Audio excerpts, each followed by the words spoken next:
Okay, welcome back everybody to Coffee and Coloring in the Morning. So what we're going to do now is I got this Michaels uh, color poster. You see how big it is. It's like 18 by 24. And I'll just move it along as we go or turn it or whatever. I think it will almost even fit under my color, under my paint tray thing here. It might almost just slide right under there. Anyway, so it was $3.99 at Michael's. It does not come with any markers. If y'all remember the posters in the past, they came in these big, nice, hard cardboard tubes back 30 years ago. I don't know. I mean, I think they've made them even more recent, but I remember for 30, 40 years ago, maybe. And they come with these posters to color with a pack of cheap markers that never lasted long enough to color the whole thing. And back then, there was not like you could just go down and get a pack of markers. I'm saying back then, probably, I'm talking a lot of years ago, guys. I mean, a lot of years ago. You couldn't just go down the store and just buy a pack of markers like you can now. So if you run out of markers, if they would have come with markers, you can just go get another set of cheap markers. Well, you couldn't do that then. And some were velvet. Yes, Carrie, some were velvet. Okay, so what I'm going to do though is, and I know my lighting will fade in and out because I do not have light lock on my camera. I know I've said that 1,000 times, but we're going to go ahead and start on this poster. I don't know how far we'll get, and that light is too much in my eyes. Uh-oh, let's knock something else down. I can't have it right in my eyes. I need it bright, but I can't look at it. So we're going to do this. Now, I have no plans, other than I just brought up some images of peacocks just to get some of the color correct. But what I'm going to start with is I'm going to do the acrylic washes. And again, you know what, though, guys? One thing that's going to have to change before I start color penciling. My desk here is very wrinkly and crusty bits. And if I start trying to do color pencil on that, it's going to pick up those. I can feel it through the paper, you know. So I am going to have to find something like here we go. One of my, some kind of, that's even kind of rough. I'm going to have to find something to put under it when I start using the color pencil. So let's see if I have a big pad of paper or something. Here we go. All right. So I have this, I remember I showed this to y'all last week. A couple of months ago, Hobby Lobby had sales on huge pads of paper and stuff. This just happens to be some tracing paper. I've never had a piece of tracing paper this big. I'm not an architect. I don't do blueprints, so I've never had a need. But it was regularly $20.99, and I got it for $7 and change. So I had to buy it, What I'm liking about it at the moment is it's perfect for under the poster. Okay, because it is 19 by 24. And so, yeah, that'll work. So now I have a nice clean surface underneath. Yeah. All right, so let me get some a palette here. This is part 2 for the day, so I did have to clean up and start a new recording because I didn't want the red panda on this recording, which we finished, and I'll upload that as well as this one when we're done. Yeah, it was a good buy. I know, right? Okay, so I'm going to start with his face and his body here. And I just use the cheap acrylic Americana paints. But I don't want to get this too dark as the peacock actually is. I'm thinking if I do want this dark, because then I can go over it with the pencil with a lighter blue, and that will probably make it pop. So I probably do. Now, I don't have an iridescent, the peacocks are a very iridescent form of this, and I think I almost want to add just a tiny bit of green into it too. I might add a little bit of even the bright holly green to make it just a little more tealy because the other colors are too light. but I want it a little greener than this, and I'm not sure I have the exact shade of green. This one might be better. And I need the brightness. Let me look on my, I don't want to leave that sitting upside down. That would be the pits, wouldn't it? Have it like this and then come back and it's all like everywhere. Let me look on my tray, my cart, my paint cart. Let's see. This one might be good. This one might be perfect.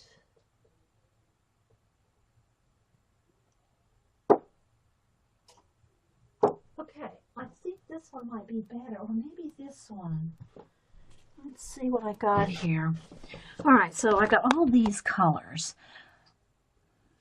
None of them are the exact color I want, but I'm thinking the bluegrass green with a little bit of, I don't know, let me just put some all out here and mix it up. I know what the color I want, and I'm not getting it in my selection here, so I'll mix my own. But this bluegrass green, let me get the crusty bit off here, is probably going to be the closest thing I want, although it's a little more on the green side. So since I have that, I don't need the green. Okay, and then maybe just a little of this. I'm going to test it out. If you have any questions, put them in caps. We're winging it here, guys.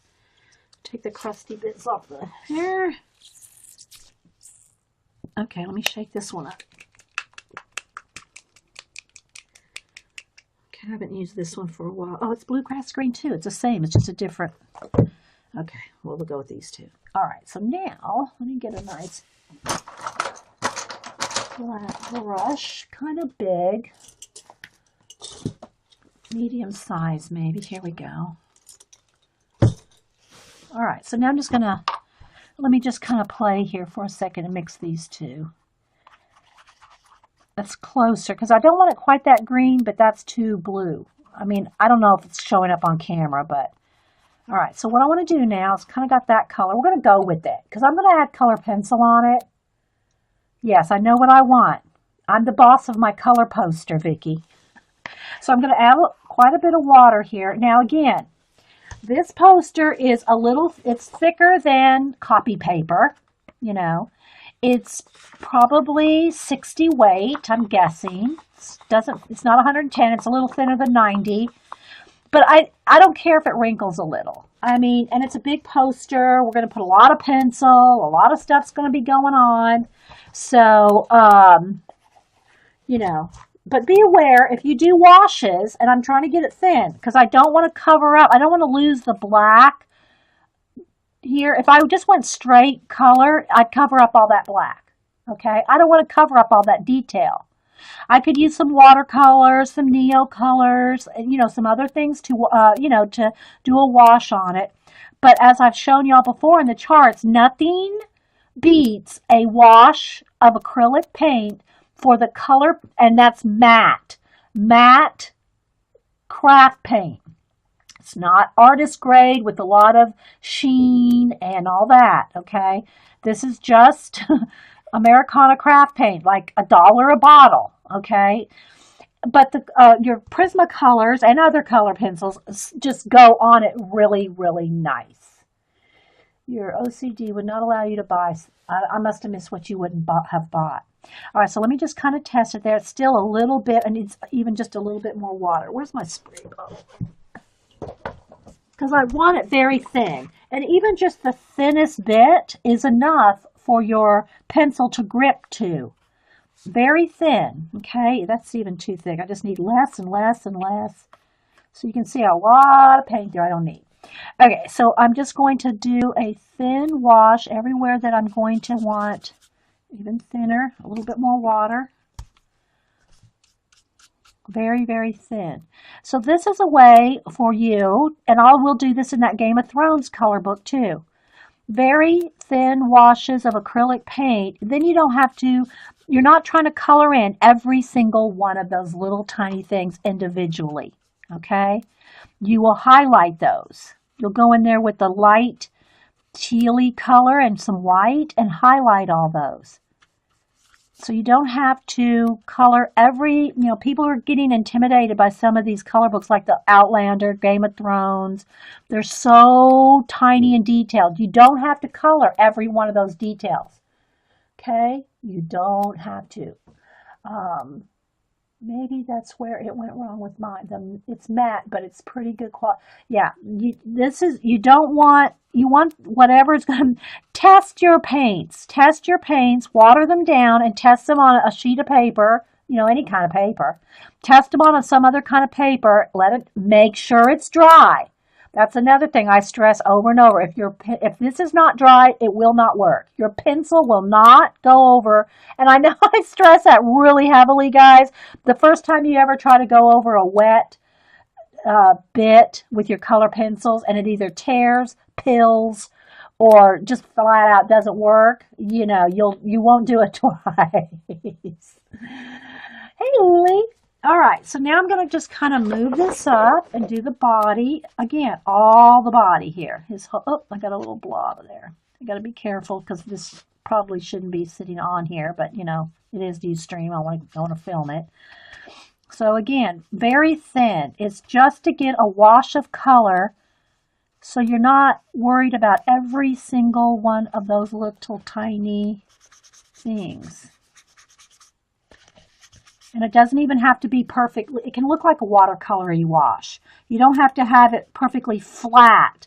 And you can have some areas lighter than others. That makes it even more, works even better, actually, when you go to put your color pencil, because you'll have variations in the shade there. Need a little more water. And I'm just using a little spray bottle here. It's better than dipping your brush in dirty water. It can get your colors muddy. It's just better if you're using making a wash, just to use a spray bottle of pure water.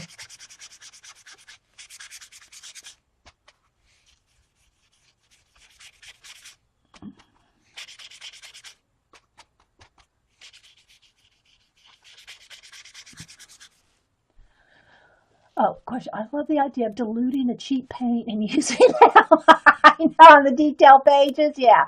The only drawback to that, guys, is the wrinklage. It will wrinkle. And so the heavier dutier of your paper, the better. Because it will wrinkle. But if you saw like in my Animalia, if you saw that by the time it has practically covered again with color pencil, the wrinklage is minimum, even on those thin pages. But test it, guys. Test it like the back page, the index page. Have one of the back pages in whatever color book you're using, just for a test page, whether it's markers, watercolor, neocolors, your washes, your Copics, or anything. Have a back page just for testing, whatever. Because every color book, I'm telling you, every color book's paper is different.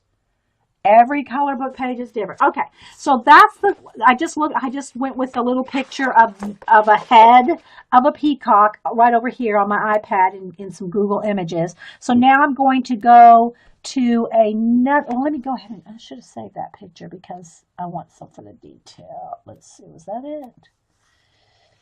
No, but that'll work. No, that won't work. Okay, so then now I'm going to go find a good picture of the feathers. So I could have saved some of this, I guess, before I hit record. That's the one I had. That's the one. I want to save that one. But I want to see what parts of the feathers. Let me get some close-up pictures of the feathers. Not a drawing. I want an actual one. So let's see. Let's see here. Here we go. There's a photograph of one. Okay, so it looks like in these big feathers. All right, let's see his body right here. Okay, so this is interesting.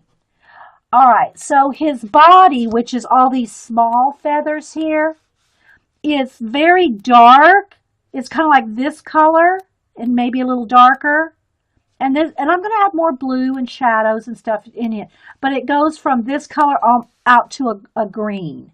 So what I'm going to do is, again, let me mix a little bit more of those two colors together. I'm going to get some lime green out, and we're going to do that. Let me kind of zoom in a little. Yeah. Okay, so I'm going to do this, and let me get another palette here, because the other one's got paint from the orange paint from the this morning. And then I want to have probably a citron green. Let's go with citron. That's yellow green. I think I want citron. Where's my citron? No, that's not it. I might have to go over to the paint card. Yeah, here we go. Okay, so what I want to do now, I'll put some of that out. Again, that's way more than I'm going to need, but, and then let me clean my brush off, water this down.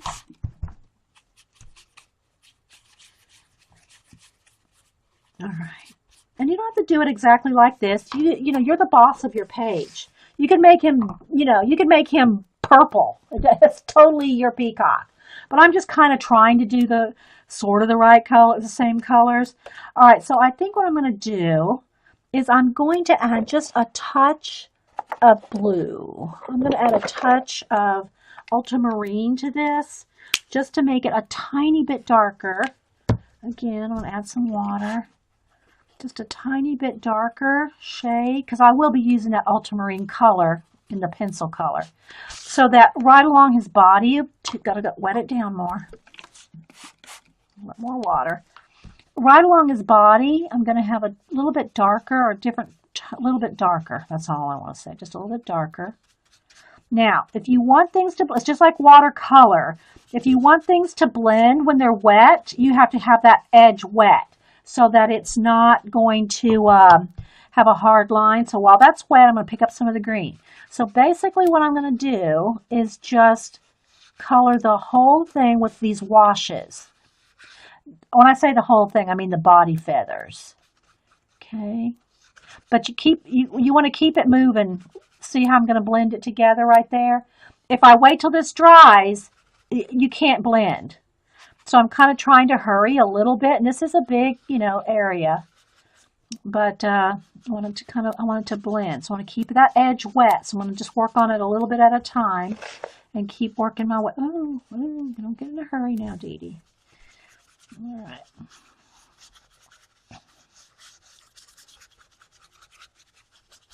Okay, and I'm going to keep adding water because it does dry pretty fast, especially under these lights. Okay, so. I'm going to keep moving. And then I'm going to pick up some green and start blending that. So it's just kind of fading into the green. I'm not really worried too much about going off the edge of the lines here. We got color pencils to correct a lot of this. Anything you go out of lines or anything like that. It's okay. All right.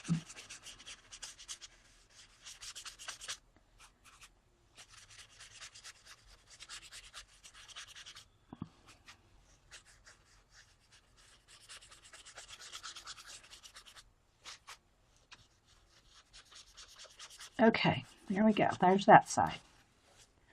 All right. Love the colors, yes. And we'll shade in there. We'll have highlights where the light is, like right along the front of him. And then this will be darker. And then we'll have, and then we'll get in there with some individual colors. But this is just a way for you not to have to sit there with a marker and do every little line, one by one. Okay. All right, so now let me move it over to this side. Okay, again, make sure I got some wet stuff there. I need a little bit, probably just a tiny bit more of that dark blue, but let's see how dark. Oh, it could use a little bit more. All right, so I'm going to go just along the edge here, the edge of his face, keeping it really, really wet. Now I'm going to get some more of the lime green and just start blending it in while the edges are wet. While the edges are wet, you're going to capture those edges. And this is not watercolor paper, so it sinks in pretty quick.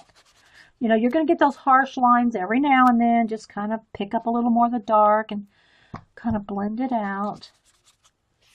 It's just, but it's you know, don't get all worked up over a color book thing.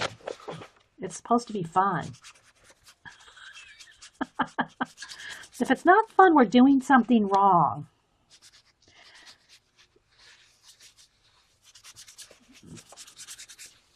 Let me move it up a little here.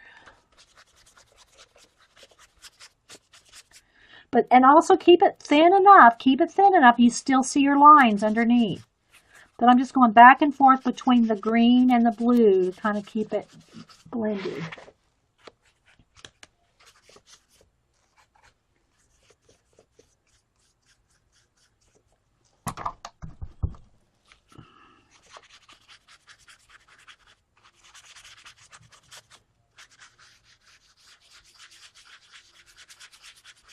And if you hear me going over here, I'm just cleaning that paint out of my brush so I can get more, you know, clean color here. All right, so that's good. All right, so we got the base of his body and the body feathers done in. Now again, they almost blend together too much right here, but we're going to separate them with color. All right, so now I'm going to dry this, and then I'm going to start looking at the big feathers, the colors that are in the big feathers, and see how I want to tackle some of those big areas. But I'm going to dry this first for, you know, so I don't have my hands sitting in wet paint and all that. So let me move all this over to this side for a minute and get the heat gun and dry this. Move this black and white paint out of my way.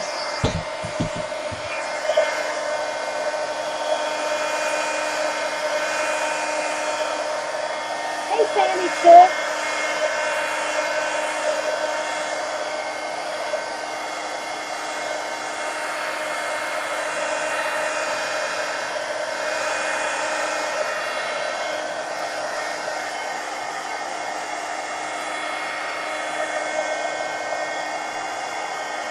You want it really, really dry. Although I won't be putting the color pencil on this for a little bit because I'm going to do the rest of the washes first. If it feels cold to the touch, it's not dry. And it's also good to turn it over and dry the other side. You'll have a little less wrinklage if you dry both sides.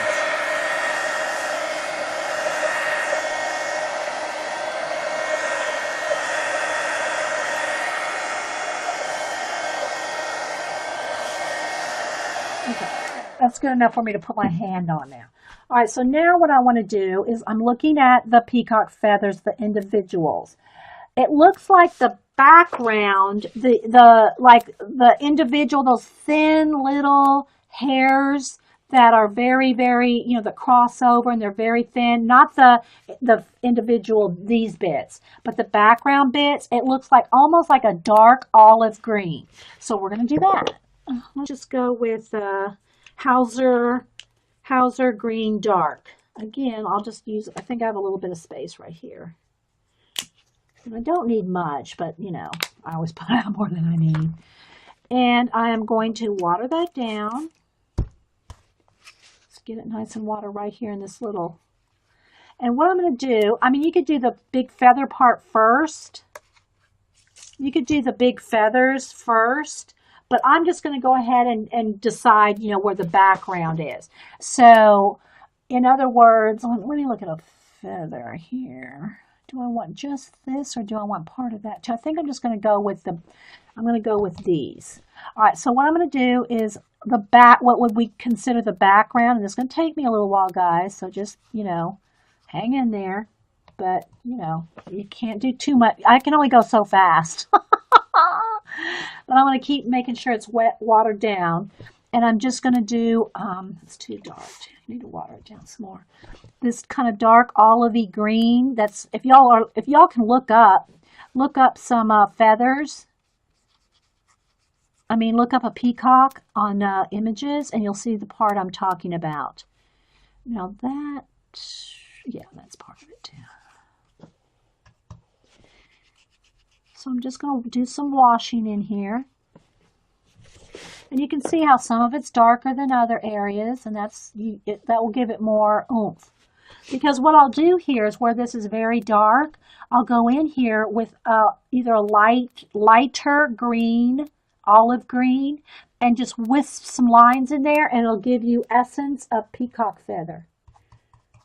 Okay. So if you have any questions, put them in caps or just chat or whatever. Hanging and happy. Okay, Trina.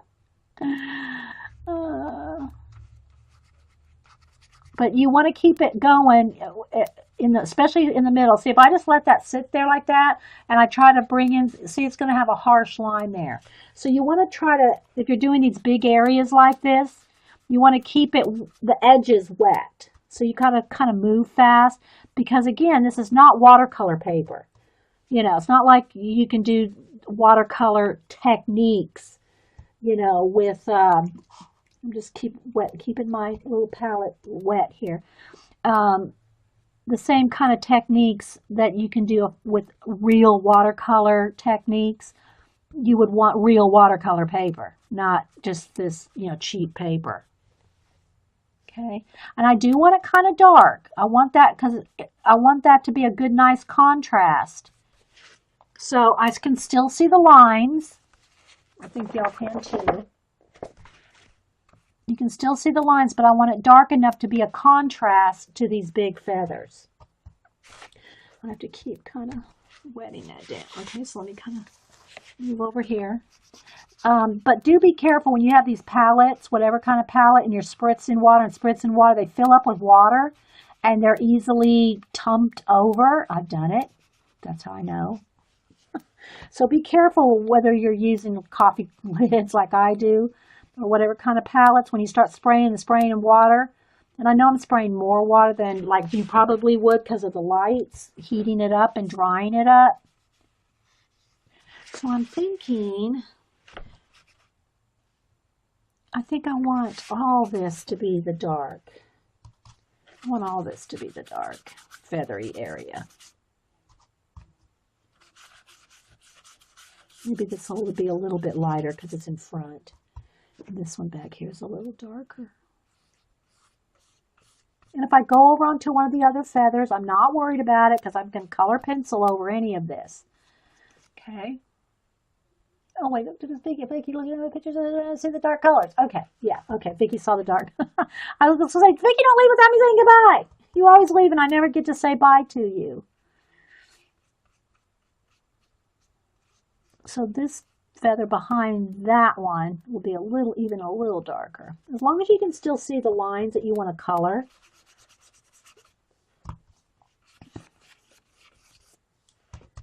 So this is all the real feathery, fine feather edges of a peacock feather. That's what these are that I'm coloring now. Okay, I think that one too. I'll do that one even lighter. Still the same green.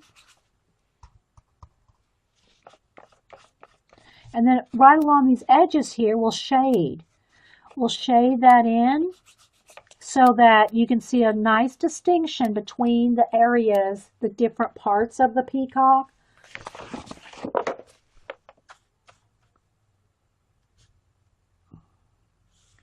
And some of this right here is probably the feather there's probably light blue right along that edge, but which we can still put in with pencil.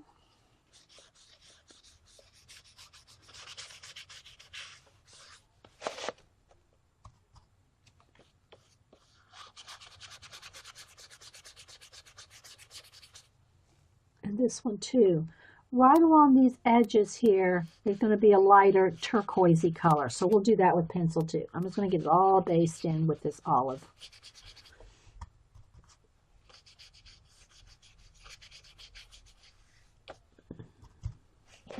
Can't see down here.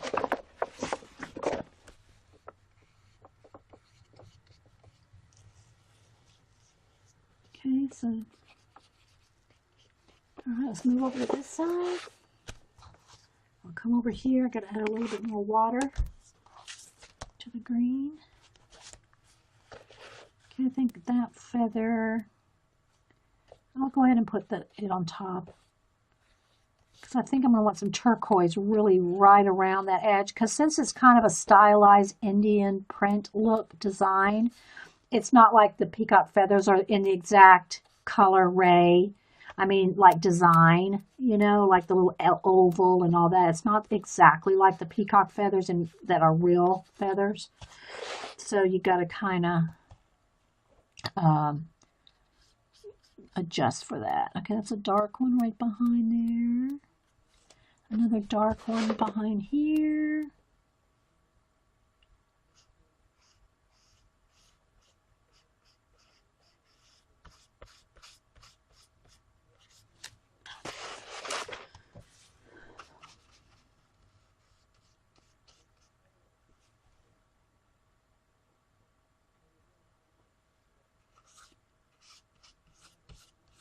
It's good to have everybody here. Thanks for being here, guys.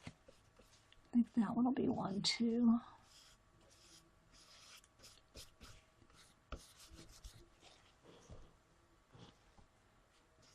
For my Monday morning streams.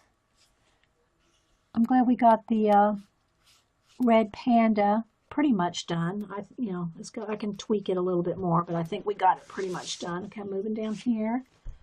A little bit more water. Let me add a little bit more water. I want this really a wash.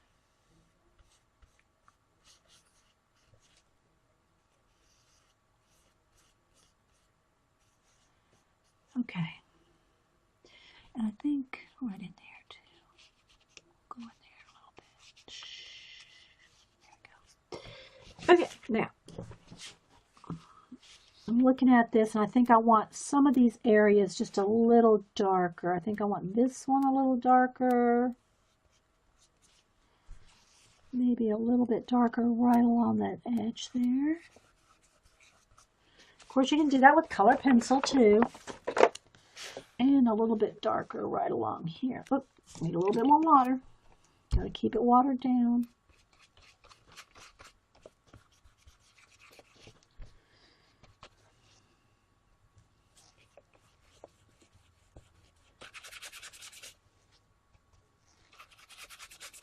Okay, now, and again, you got to be careful with how much water you're putting on here because you don't want this to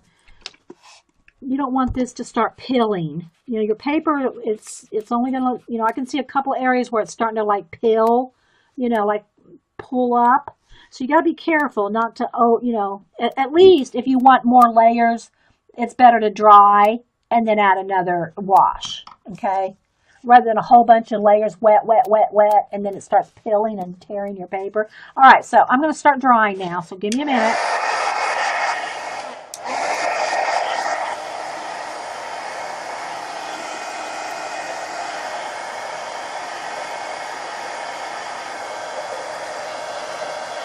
Hey, Susan, have you moved yet?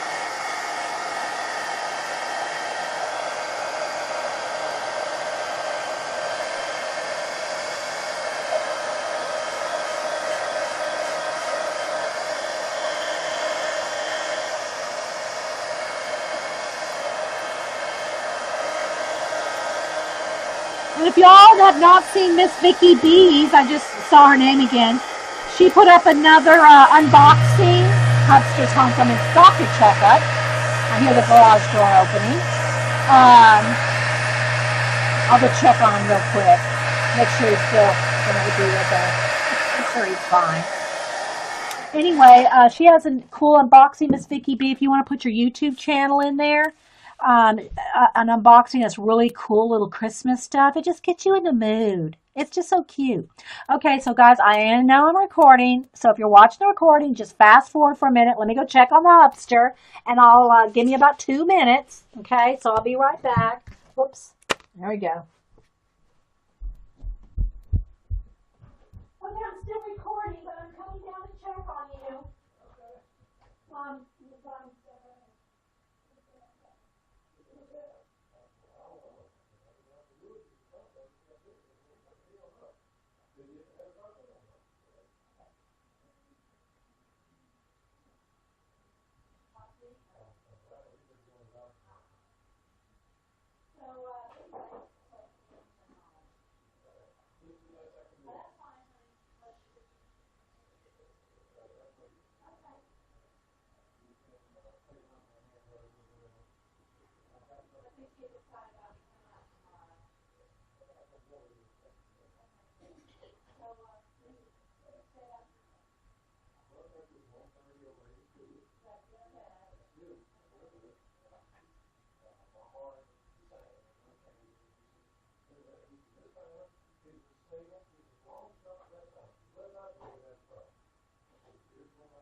So anyway, I just did on.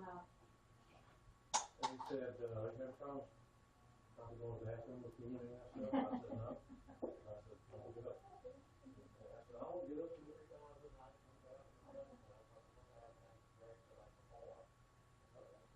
honey.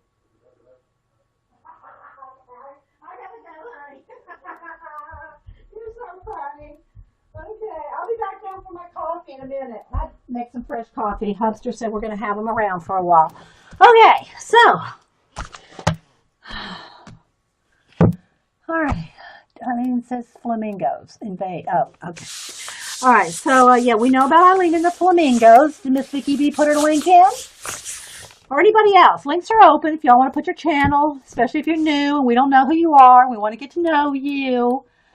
And I never did see if Susan's moved yet. Have you moved yet, Susan?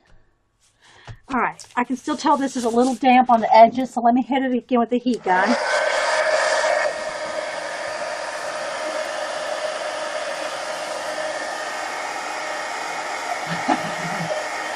Yeah, you got to watch Eileen's links. And if you have not seen Sandra and Ash have elves doing elf things, I haven't done any this week. Well, it's only Monday, but I will probably go to Denise's tomorrow. So I don't know that I'll take Eileen and Bridgeton, ETEE and Bridgeton with me, so they might get into some antics up there with the grand dog. But I'll try not to let the grand dog get a hold of them. Okay, so now let me go back and look at the feathers, the individual feathers. Okay, so I want to concentrate. Let's go ahead, and I'm going to go ahead and get out a little bit of the ultramarine blue, and I'm going to start kind of planning out some of the colors. And I still have to do his beak in probably some kind of a tan, because a tan color is kind of what some of the colors in the feathers are. Again, you don't have to try to make it look exactly like the real peacock colors. You know, don't feel like you have to do that. I'm just kind of doing it, you know, and I'm not even trying to be that exact, but all right, so I'm going to get a little tan, and let me get, where's my water bottle? Okay, Susan, I was just wondering, because I saw y'all talking about it, and I didn't know if you had moved yet. That brush is too big. Where's my littler brush? Okay. Get a smaller brush here. Oh, that one's good. Okay, so I'm going to use the tan in the water here, water down, and I'm going to just do his whole beak in the tan. Right up along the eyes. Again, we can add more color on top of that. And that's not even really an issue right there. That's that's not even real. That's just their own stylized feather face right there. So we can do that. Okay, and again, up here at the top, he's got his those feathers that stick out on top of the peacock. They got them kind of bundled up here, kind of wrapped. All right, so now let me go over here to the blue and water that down. And the dark blue kind of centers. I'm just going to, and I want to do them pretty light because I'll go in there with. All right, so let me just kind of concentrate here a second. Because I got to see how many layers they allow here. So I think I'll do the dark blue right in the middle.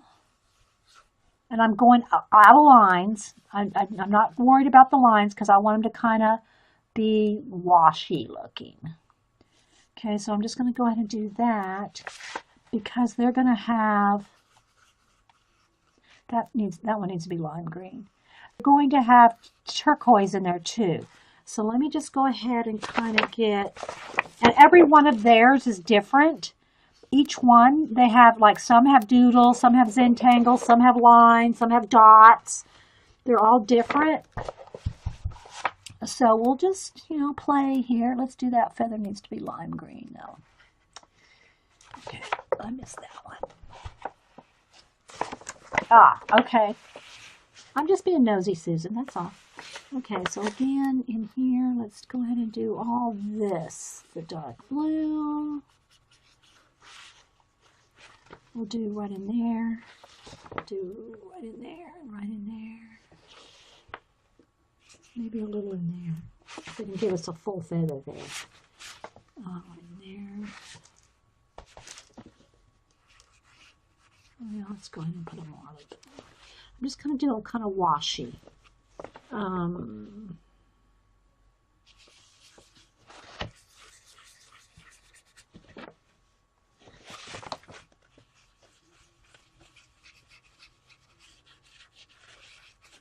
Need a little bit more water.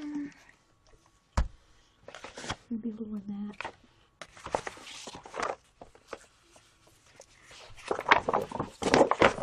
And also, this is probably a good one to do because he's like, you know, iridescent.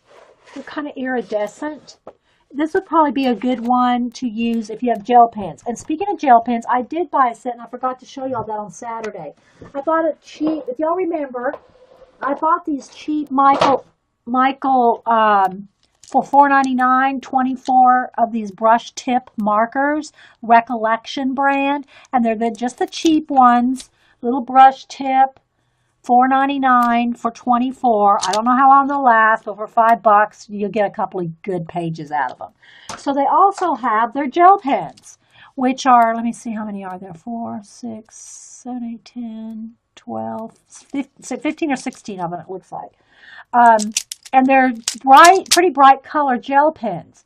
These kind of gel pens, they're again, $4.99, Recollection brand. I don't know how long they'll last. I mean, I have my nicer Sunburst, the gold, silver, and white that we used on, that I showed you that we used on the Red Panda, that are very concentrated, those Pentel ones. I'm not saying these are going to be like that. But these kind of things will be good to add some little areas of punch. Have you used the pencils?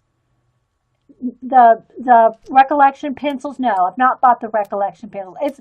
I gotta tell you guys, it's gonna be hard for me to get off of Prismacolor and or if I get into Luminous or the Pablo ones. Those are just the most blendable things for me. I just love, even though they have the breakage and the problems and all that, I have just not found anything that I love as much as those. Other than perhaps, I haven't tried the Pablo ones, the Caran d'Ache Pablo, and I've only had a limited use with the Luminance that Eileen gifted me. So,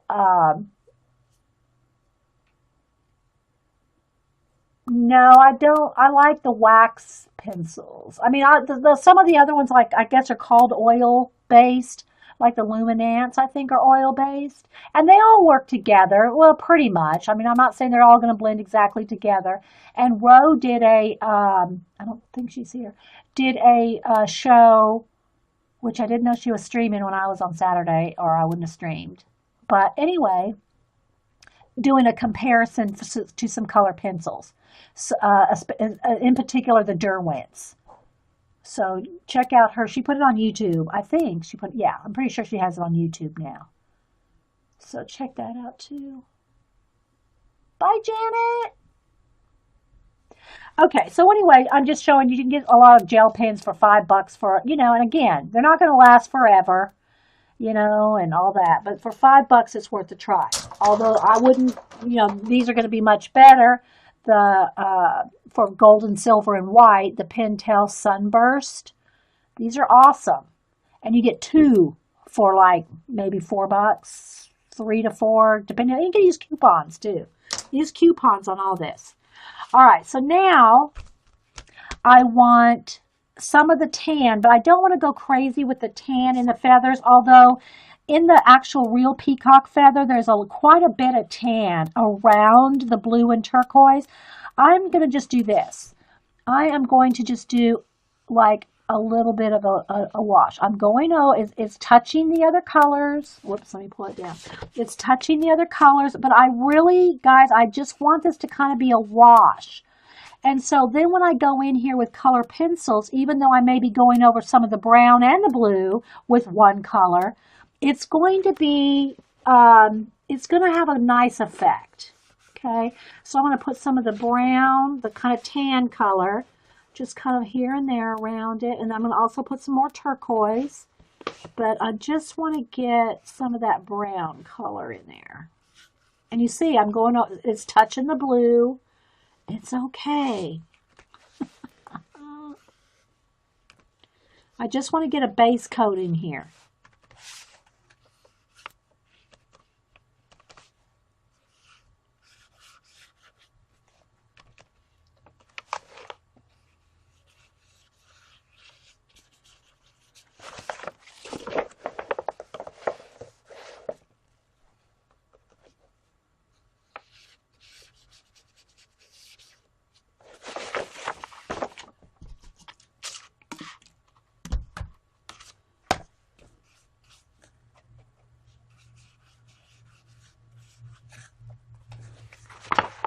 Keep moving it so y'all can see it.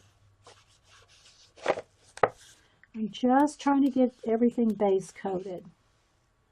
All right, so now I want two other colors involved here. A bright turquoise and a bright green in these feathers.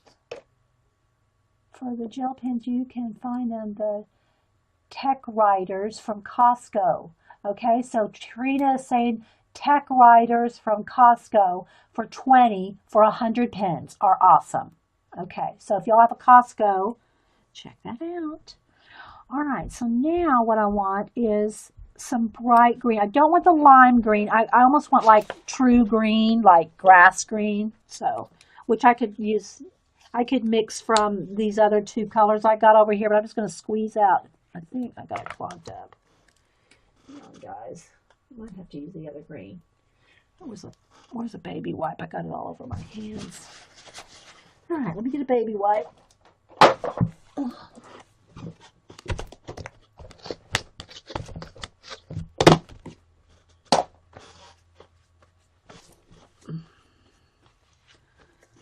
Okay. I think I need the pokey tool.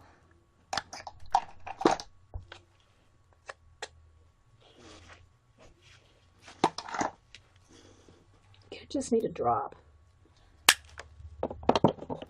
of the bright green and some water.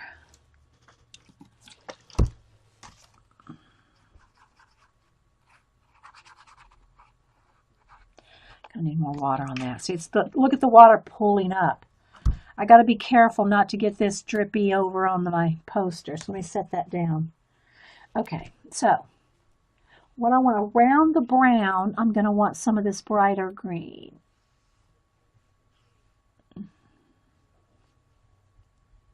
So I think I'll just go ahead and get a bulk of that around the brown, and I'll go back in there with some turquoise.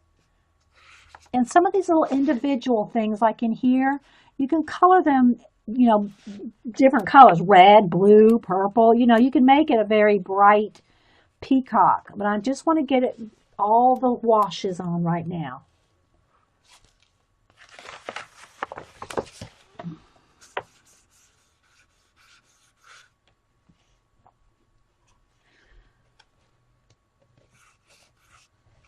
I'm going to add some extra turquoise. I need a little brown in there, I think. I'm going to put a little brown in some of those.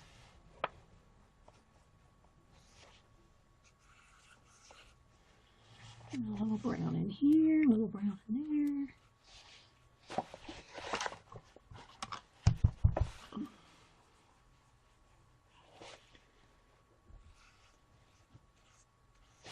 I'm just getting some washes around it.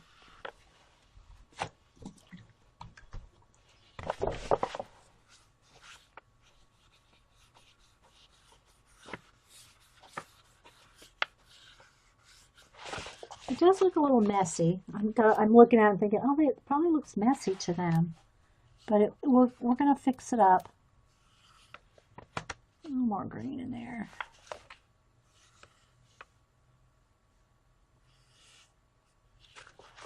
Go back in here with some of the turquoise again in a minute. And I just really want the colors of the peacock to be in there. Oops, I need a little bit, get back into the bright green. Oops, too thick. Water it down a little.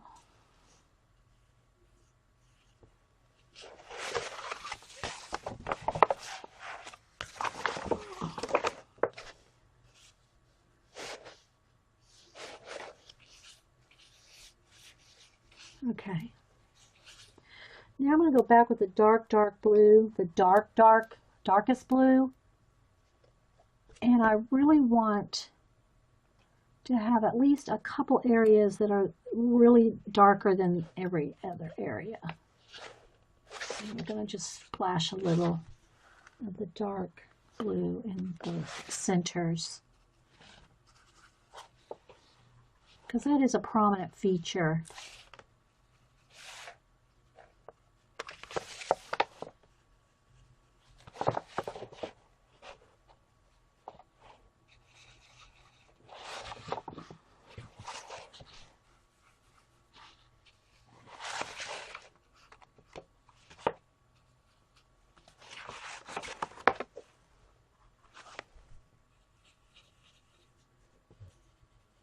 Maybe the big one. Okay, now I gotta dry it. I think, wait, one more thing. Let me do these two big ones here. I decide what I want on them. I think I'll put some lime green on the outside edges of these. And then the turquoise is going to be in the middle, because these are the only two. You leaving, honey? Okay, see you later. Call Denise, okay?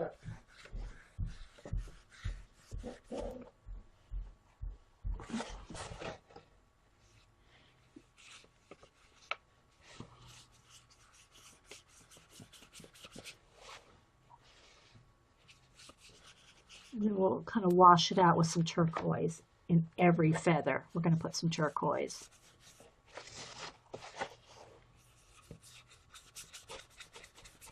All right. Any questions? Does it look like a hot mess?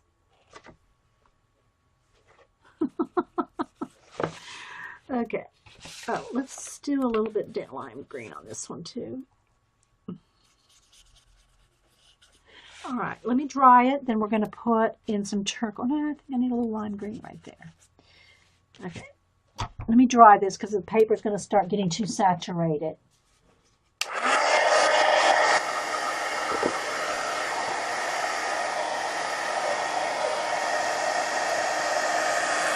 Oh, which one did you take apart, Kathy? Somebody said they took apart a book to color it better. I was trying to see which one they're talking about.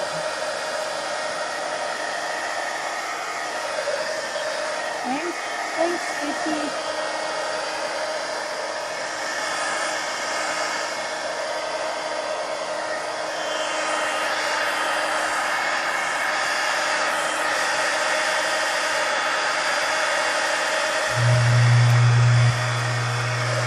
Just right now I want it dry enough so that I'm not, sorry, there goes the garage, that's just leaving. I just want it dry enough so that I'm not, running my hands because I'm not ready for pencil yet. So now I'm going to go back to this original turquoise color, or one of the shades therein, and start adding some of that to each one of the feathers. And again, I'm just going to kind of not be very particular as to, I just want some in there. I want some turquoise around maybe some of the brown, maybe along some of the edges. Let's get this one down here.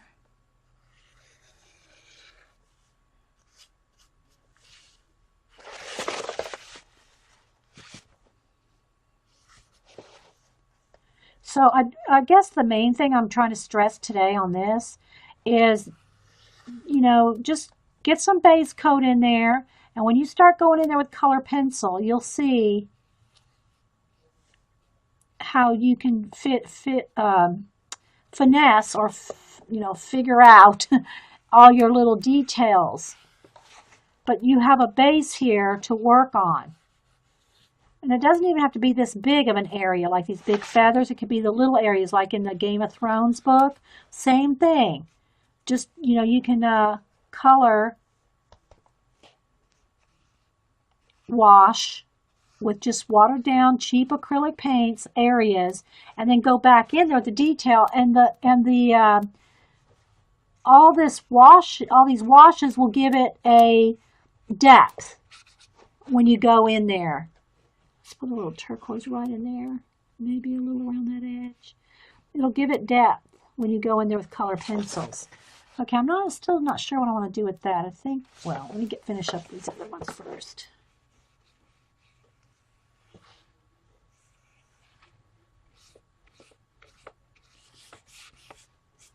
I think I'll put some more turquoise in there. It needs a little bit more lime green too, I think. We'll see. Some turquoise in this side. Okay. Let's see, maybe a little turquoise right there. Maybe in that circle.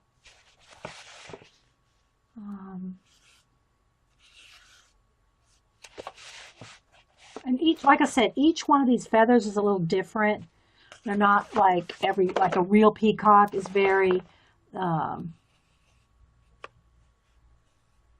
perfect feather. Every feather's the same.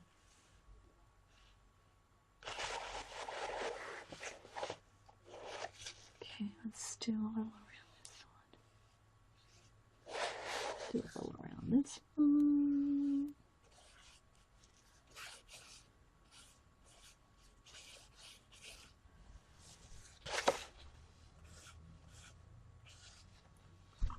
Did I miss something? Okay, I gotta figure out what I want to do in here. I think I'll just go ahead and, for now, just put lime green in there. Okay. All right. Now, let me dry it. Move all these paints out of the way. So I think we're done with the paints for now. And these are going to be dangerous. Danger, Will Robinson, danger. Okay. And we'll do some individual details. How long have I been here? An hour? Okay. All right, let's put up the paints out of the way.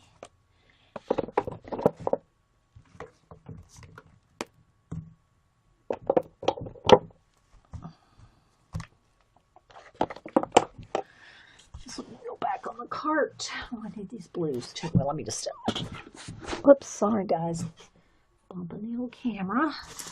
All right, let me dry this.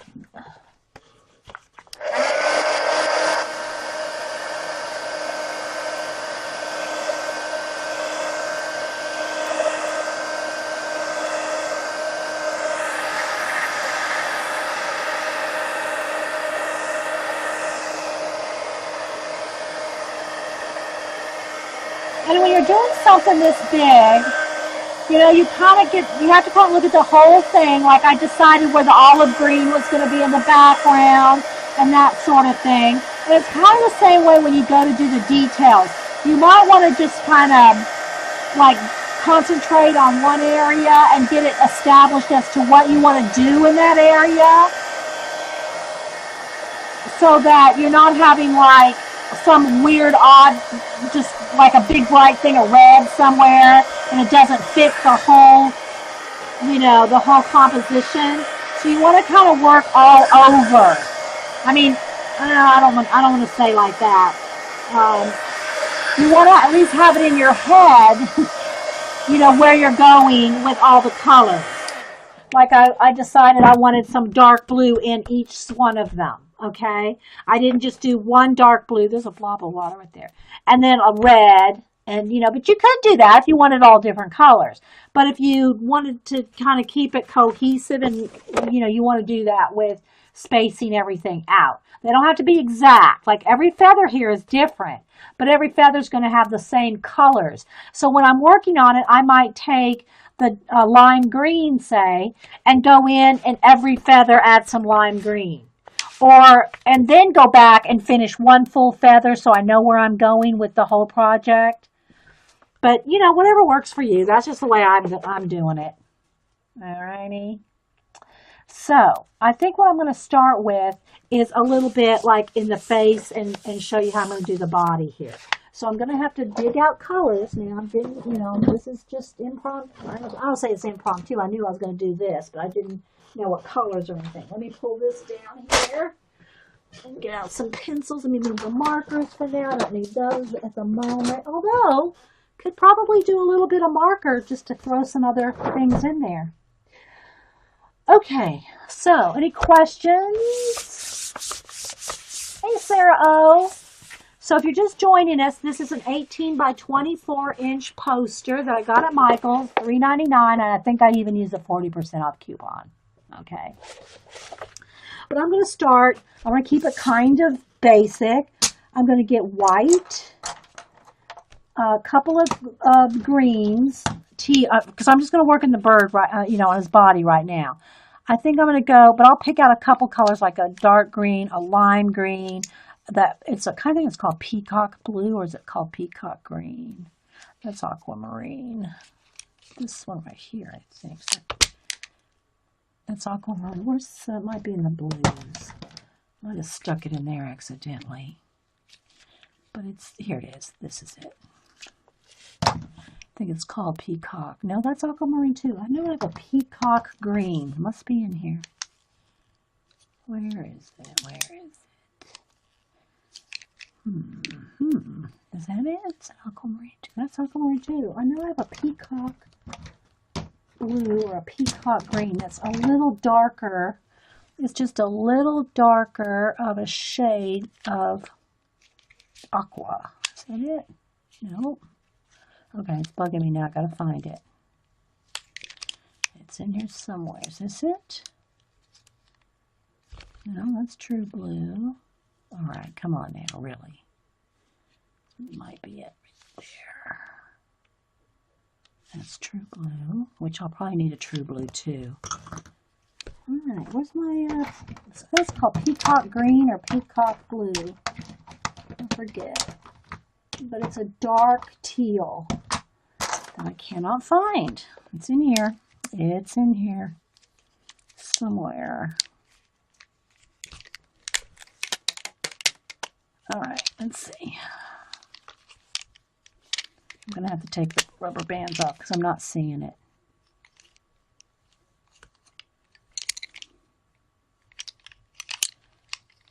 True blue. Aquamarine. I know it's called peacock something. Peacock blue or peacock green.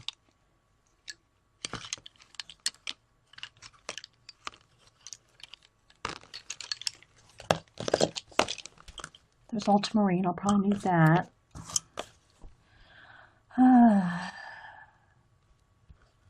Don't think that's it, but although the name is covered up, that could be it.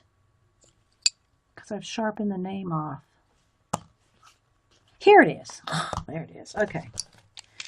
All right, let me bundle these back up. Peacock blue, which is number 1027. Peacock blue. All right. Okay, so, and white, and I need a black. Just to start. Okay, so also, when there's areas that are like solid black like this, did I miss? Okay, rummaging through my pencils totally made me want to get some rubber bands. I know, right? I know, it's so easy. I mean, every bundle I have, every color is in a rubber banded. See, everyone, they're all in rubber bands.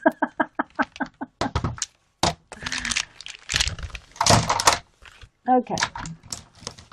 But these dark areas like this, you can also make them darker with your black and even highlight them with, you know, paint or a gel pen. Same thing for his nostril here. I'm going to go ahead and just extra make those really dark. Nice, right? Nice contrast. And you might want to do that, say, around some of the darkest blue. You could go, and this is what I'm talking about by going all over the poster. See, I'll go around each one and add a little bit of black to each one. Now, as long as I can remember that I've done that, I don't have to sit here and do every single one right now, but I can do it,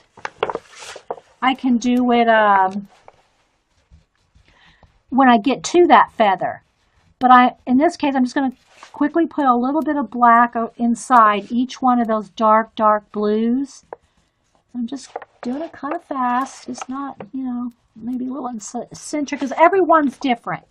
Every one of these feathers has a different design to them, but I'm going to keep them cohesive by using the same colors in each one, even though they may not be in the exact same spot because each feather design is different. But we're going to add the same colors to each, okay?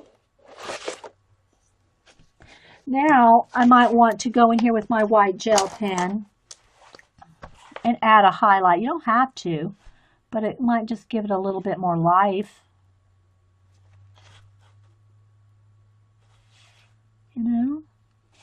Maybe a little bit in the nostril, just a tiny little line, something like that.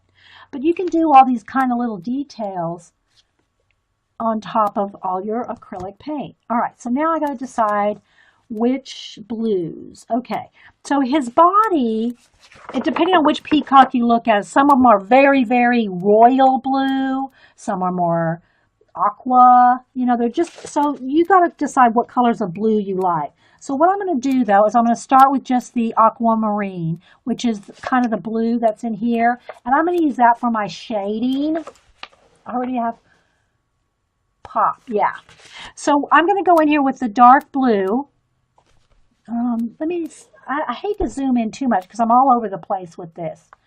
I don't know. Y'all decide. If I zoom in, I'm going to end up going off camera a lot, I think. But I want y'all to be able to see. So I'm just going to start. Let me just show you how I'm going to start by kind of outlining, and then I'll show you how I blend it out. So all this area around his head here is going to be on the back side, okay? So the back side or underneath something like that is going to be darker. So I'm just putting a nice just line, okay?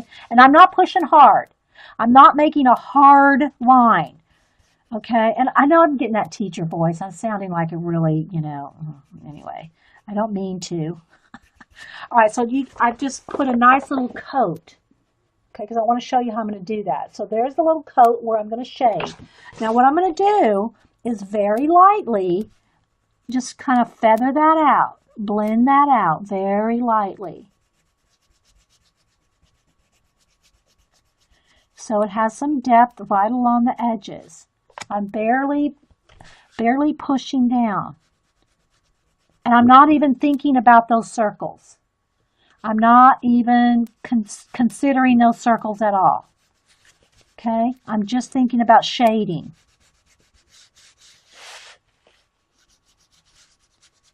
Very lightly.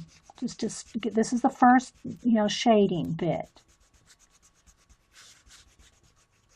Because his head's go around. So this is going to be behind him. Even if if the light's really bright on one side, he probably would just have a cast shadow there. It wouldn't be this dark. But we're just going straight on, I'm not concentrating too much on, this light coming this way, down this way. I'm just kind of thinking of the form. Okay, the form of his head. And kind of that's where it would be dark if it's going around the back. It's, it's a color page. This isn't a painting in oil. But I do try to tell you what I'm thinking when I'm doing it. All right. So you kind of see that. Okay. Okay. Nothing wrong with teacher voice. Okay. So I'm just going to do the edges for now. I'm just going to kind of show you. Now, under his beak, it would be darker. Now, again, I'm just going to kind of draw a line where I'm going to put the shadow. And when I say a line, I'm not pushing hard, guys. I'm not like drawing a hard line like you would sketch something. It's just a nice, smooth kind of, it's kind of thick because I need to sharpen it. but it's just the point of getting the where I'm going to shade. And the same thing here. Along the side of his body is going to be going back. So I'm just going to go ahead and I'm just going to just kind of put a little bit here. I'm going to have to sharpen my pencil here in a minute.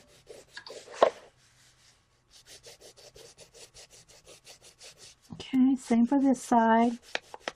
I'm not even looking at the circles or the design at this point. I'm not saying you can't. You're the boss of your color book. You color it how you want. I'm just showing you how I'm going to do mine. All right, now I got to sharpen again.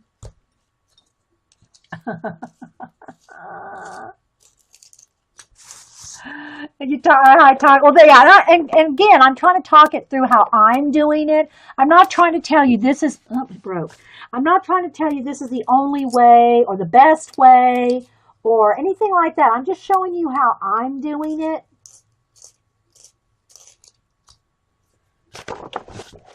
Okay, so now I'm going to go in here and again, just kind of feather that out. Not too much. Don't go, don't feather it. Don't get it so dark in the middle here because we've got a lot more colors to put and those designs to pick out. I just want a little bit of shadow under where the, shadow. And I'm not here to teach you where the shadows and highlights are. I'm just going to show you what I'm going to do with this page. Okay?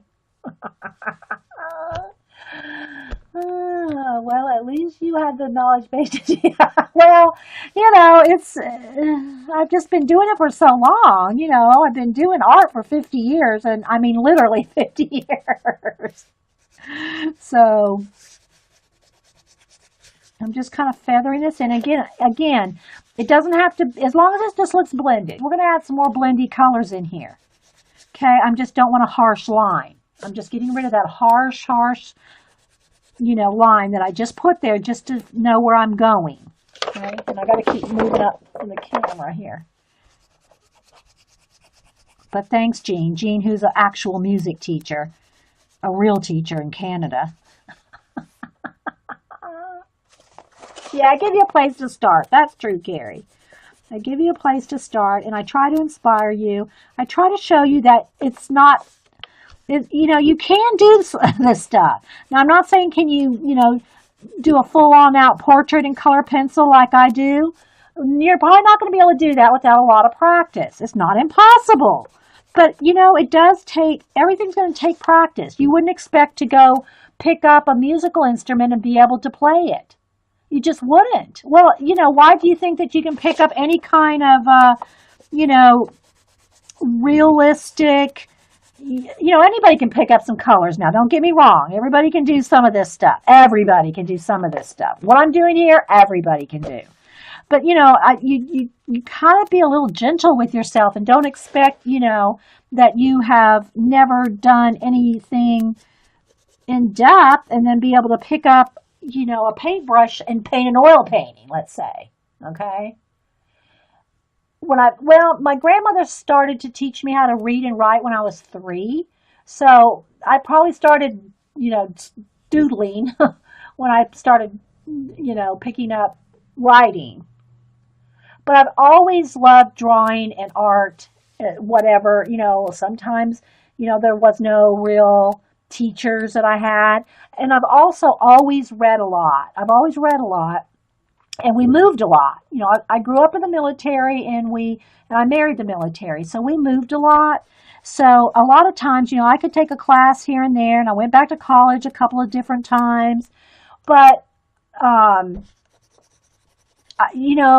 just, if I wanted to learn something, and there was not a watercolor class in Anchorage, Alaska in 1980 something, then I bought a book. You do what you got to do, if you want to learn. Okay. Now, some of his iridescence, I'm going to just kind of make a few little areas of dark blue. I'm going to blend this out. With the turquoise. But because he's kind of iridescent, he's going to have, some areas that are lighter and darker. So I'm just going to kind of pick out a few areas that might have a little bit, more iridescent. See how it just kind of makes them look not one flat color? And the peacocks are iridescent. I'm not using anything iridescent as far as the paint or anything like that. But I want to make him kind of look like maybe he's kind of a little shimmery. And this is just subjective, wherever you think you might want a little shimmer. Okay. I'm just going to put that in there because I'm going to go in here now with a couple other colors of teal.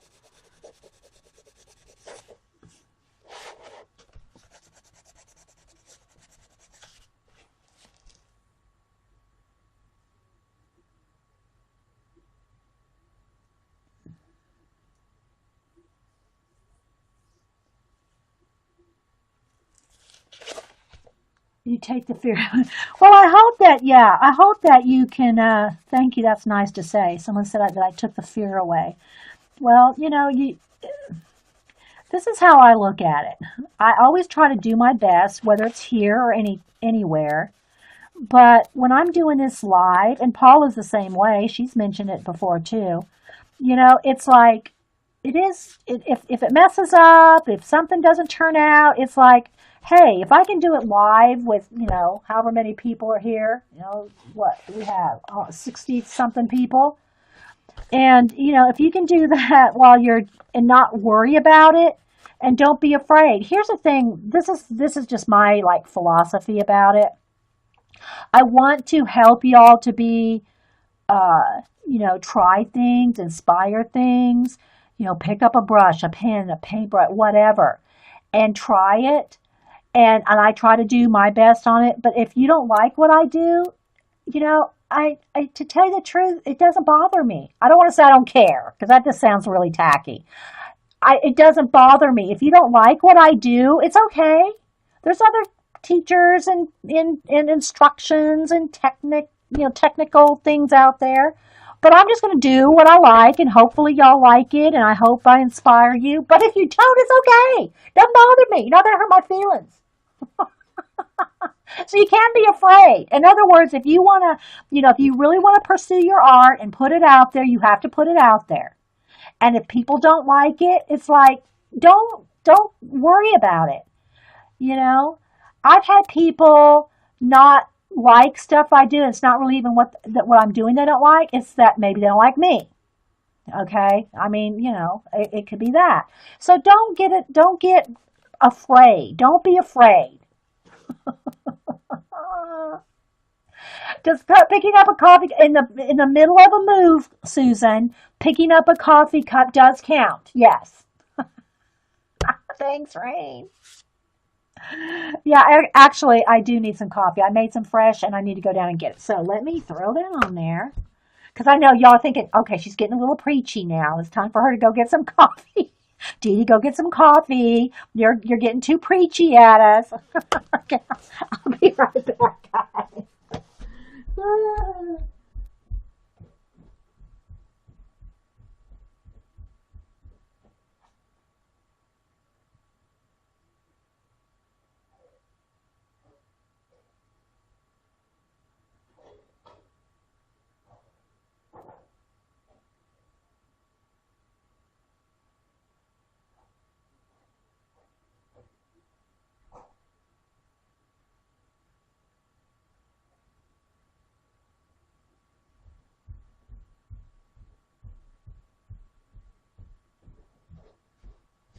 So I guess what I'm saying is, don't let people that, for whatever reason they may have, either give you a thumbs down or, say, oh, who do you think you are? I mean, I've had some of our girls in our group have had family members say, you're not really good at art. I mean, I've had people tell me that their family members have actually said that to them. Yeah, you just gotta well, I won't say what I was going to say. You got to get some strength. I'm copying my pages as I didn't want to wreck the books. Yeah. Now, if you want to say, if you bought a book and you there's a double-sided page and you only can use markers or Copics on one side and you love that picture and you want maybe thinking about framing it and keeping it and whatever, make a copy on cardstock. that's heavier so that you can do, but for me, other than a couple things out of one of the Paris color books that I wanted to actually cut out and put in another journal, I usually I'll cut up an original book, especially if it's, one's just one-sided, even though I have cut up some double-sided ones too. But, that's all going to depend on your funds, how much you love the book. If it's absolutely, you love that book so much, you would never cut anything out of it, but yeah, don't be afraid. And you don't get better unless you practice. That is true, Mac. Yeah, that's what I was going to say, Sandy Chick. But I didn't want to say that on a recording. So, yeah. But Sandy said it for me. Yeah, Sandy. Oh, good, Rain. Good. Y'all make me feel good. Thank you. Yeah, I know. That's pretty sad when your family members are doing that to you. But hey, if you love it, if you love it, you will keep at it regardless. I mean, no matter what it is. All right, so now I'm going to go ahead and get that Peacock blue that I couldn't find for the longest time. Is this the one? Yeah. So now I'm going to take the Peacock blue and partially go over the dark and then some into the light area. And basically, I'm trying not to say basically. And I'm trying to put another shade of the blue-green in there. Okay. And if you want to only use white color pencil and no gel pens or any kind of paint, it's probably a good time now before you get too heavy-handed. If you want some real, real bright whites in certain areas, to go ahead and put that in now. Because once you get layered up with different colors, once you get layered up over the acrylic, you're not going to get that bright white, okay? The bright white has to touch the acrylic paint if you want it bright white. Remember the chart?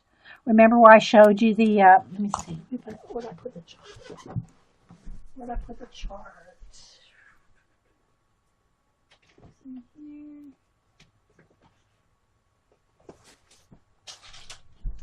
I'm keeping the chart in the fairy book, I think. Yeah, okay. Because this is where I cut a lot of stuff off out of this one. And it is double-sided.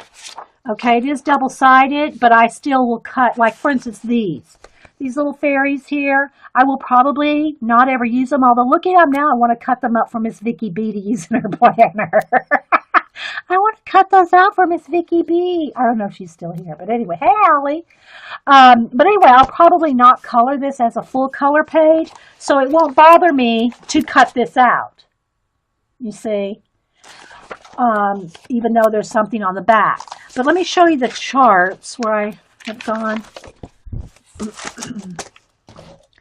So what we did on these charts is show you different bases of watercolor ink tints, Neocolor craft paint, acrylic ink, markers, everything, for a base coat, and then taking a black and a white pencil and going over each one of those to see the brightness and intensity and what it can and cannot be done, layering. And nothing keeps the vibrancy like acrylic paint. Although I use Americana, as long as it's a matte paint with no gloss, no satin, which, those may or may not work. Probably depends on the brand. But look how bright that is right there. And I've shown this a bunch of times where if you take, and I'm going to go ahead and do it one more time because it really stresses the point of how you have to have your white or light. If you're wanting that intensity of color, it has to be on the acrylic. If I put a layer of light blue here and then try to go over that pencil with the white, it is not going to be as vibrant as straight over these acrylic areas. Okay, and you may not be able to see that. And that's just because the white goes over the acrylic much better than it does pencil. So let me just do I'm going to do a little demo again for y'all. I'm going to just take just a just a touch of like black paint. That's even more than I need. And I just want to have some black acrylic paint here. I'm trying to smear it out because it'll dry faster. Where's a baby wipe? Let me dry that real quick because this is just really important. It's very important. You get this. It's very important.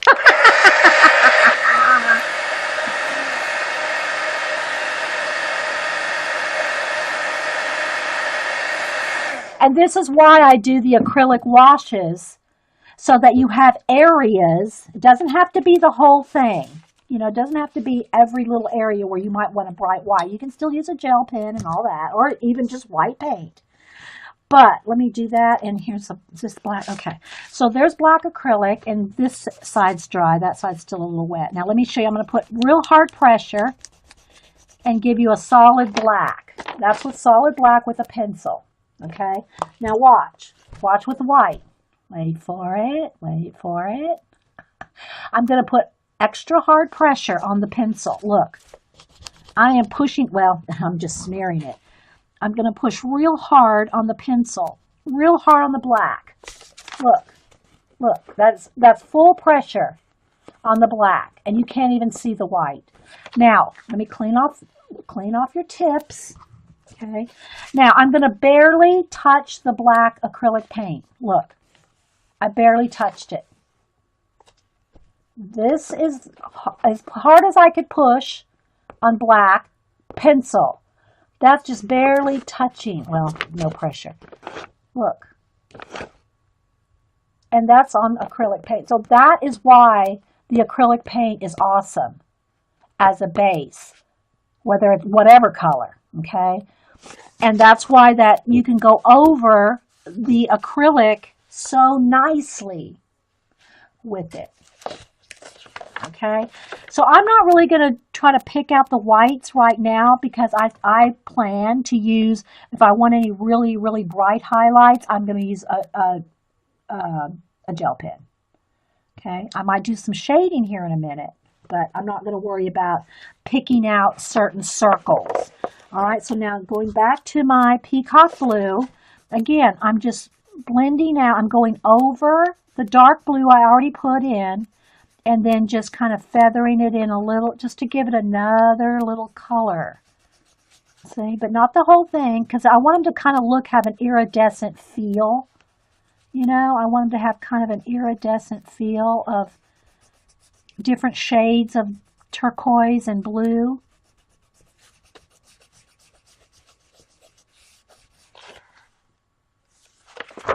It does, I know, right? Right? Okay, so now I'm going to, same thing along his body. I'm going over the blue and then pulling it into, over some of that acrylic wash. And you can just blend as much as you want, get it as dark as you want. You can cover up some of those circles and if you want, but you know, try to keep as many as you can because that detail in the color book pages is what makes these adult color book pages so awesome, is all that detail. So you want to try to keep it nice and, you know, keep some, maybe right along the edge you might lose some, but in the darkest shadows or something like that. But, you know, try to keep it.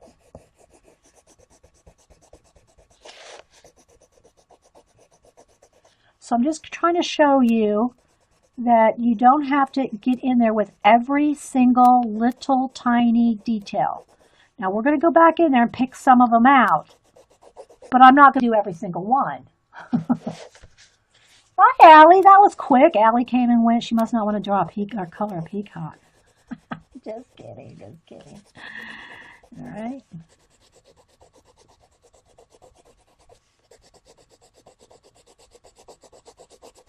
And you know, there's tons of people out there doing all their different variations on how to color and shade and color pencil. You know, go watch all of them and see what kind of style or what kind of technique you like. You know, there's all kinds of, you want to color every little one of those because you just enjoy, like people that like to Zentangle would probably love coloring in every one of those little things individually. Probably love doing that. If I did that with every color book page, I'd still be on that first color book page. I'm Okay, bye, Lynn. Thanks for being here. You know what I mean? I would still be on that very first color book page because there's just, and that's okay if that's your if that's your relaxation. If that's your relaxation to color like you would Zentangle, tiny little things and doodles, and there's nothing wrong with that. I'm just saying, that's just not, I just don't take the time to do that. I have too many other things to do. But, it's just totally up to how much time you have and how much patience you have and how much you enjoy it. Because if you're not having fun coloring every little tiny speck, if you're not enjoying that, you need to do something different. Because you won't like doing it, and it's what fun. Why do it if it's not fun? If you're not enjoying it, then you need a different hobby or craft or something. Because otherwise, you're just going to be throwing those pencils across the room about midway. Oh my gosh, I can't take this Peacock anymore. I've been working on it for a month. Ah, I'm done. All right. Okay, so I just wanted a little bit of that color. Now I'm going to go in here with a lighter. This one is aquamarine, and I'm just going to kind of do again. I'm just going to kind of maybe just get the rest blended out. But again, if you want to use white to get some bright highlights, don't cover up all your acrylic because you're not going to get the bright whites. You will not get the bright whites on top of your color. But my plan is to use a gel pen, so I'm not gonna. I'm not worried about that. But I just wanted to show you how y'all can do a full wash over the whole thing and cover a lot of area, and it still has lots of detail. Okay, now you can get in there in a minute. Hang on, we're gonna do some more detail. Let me finish. Now I'm not gonna color every detail that I'm gonna do. Like with a gel pen or whatever, I want to move on to a couple other areas. I want us to do more than just this body. I want to do some of the feathers.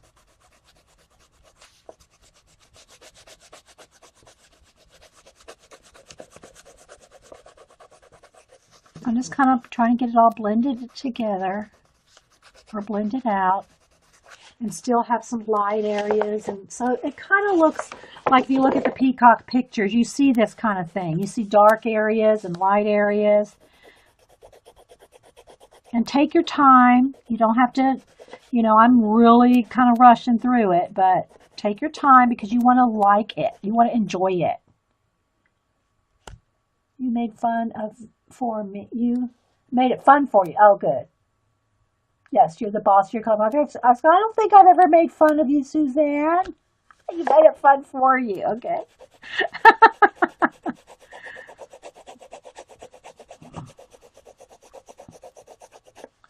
All right, so there you kind of see, okay? And then you can use different things.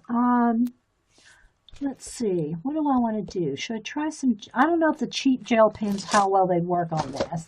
But let's try, let me see how the silver one will work. And you can also use paint. And if this doesn't work, that's what I'm going to do. I'm going to try the silver pen, okay, on the blue. I'm just going to try it and let's see what happens. My idea here, is to pick out some of these lighter areas. See where the lightest ones are? Some of the lightest areas. Now, I don't know if I want silver or white. Silver looks good if the light hits it just so, but I'm not sure it's going to show up. So maybe we will go with white. It'll be kind of stark, but we can also go over it with a pencil after the ink's dry. So what I want to do is I just want to pick out a few of where they're going to be really shiny, okay? And if you don't have a gel pen, you can go back over with paint or do this part with your white pencil before you color, because you're not going to get this bright white. Again, you're not going to get this bright white over another color pencil. But what I want to do is I want to just kind of pick out in some of these areas where the lightest light is. I hope the pencil the gel is showing up.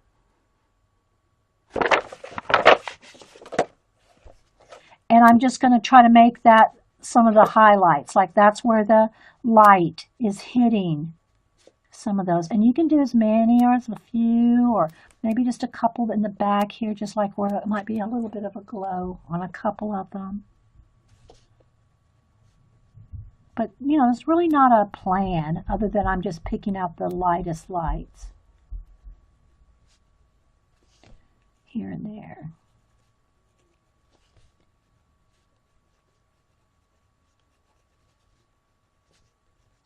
Hope you can see it. So it kind of gives, you can see some more of that detail, although you can still see it through the pencil.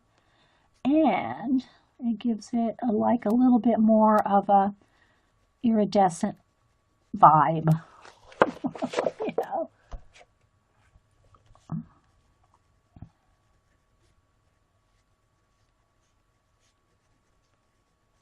And I think I'm going to kind of just like take, you know, follow one little path here. I'm just going to do like, where am I going here? Like I want them to come down this way. So you can kind of get an idea where you might want to go. And keep cleaning your pen off too, because you're picking up waxy pencil. So you want to kind of keep wiping your pencil off on something to keep it from clogging up. And this is just the Signo Jelly Roll. That's just it. That's what it says. And I buy them in the packs of 3 at Hobby Lobby for like under $4. I think they're like, because I use a coupon, so it's hard to remember. Because I always use a coupon on all this stuff. Thanks, guys. So I'm just going to kind of pick out some of the areas where I've left the lightest blue and add a little bit even lighter. And I'm not being extra careful. I'm not like, look, I'm not filling in every little tiny feather. I'm just kind of edging some. They're all different.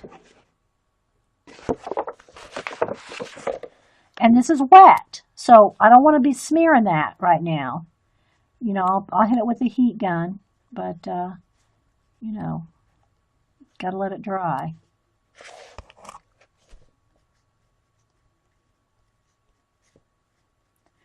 So, any questions or anything y'all got?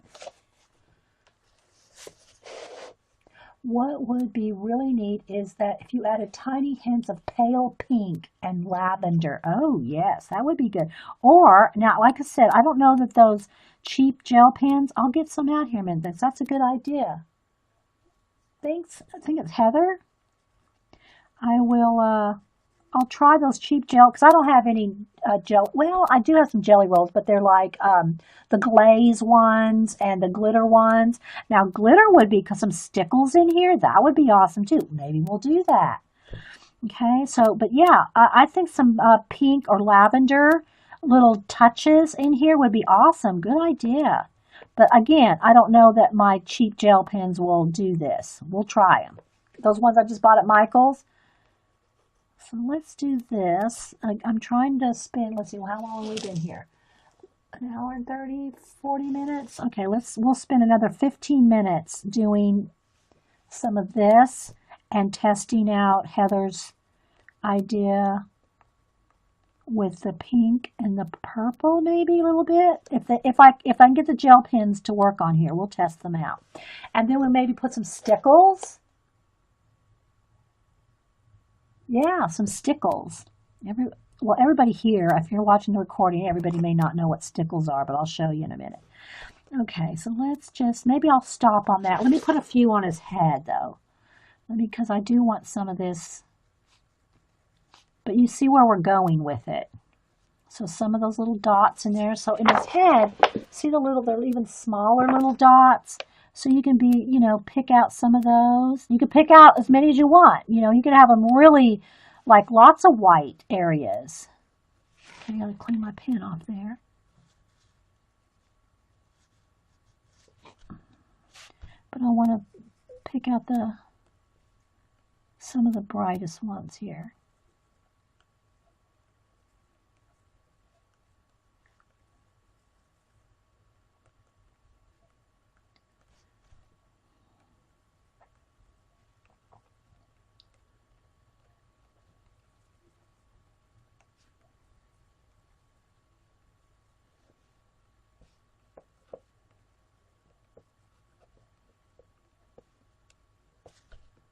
I have a sip of my coffee before it gets cold. Yeah.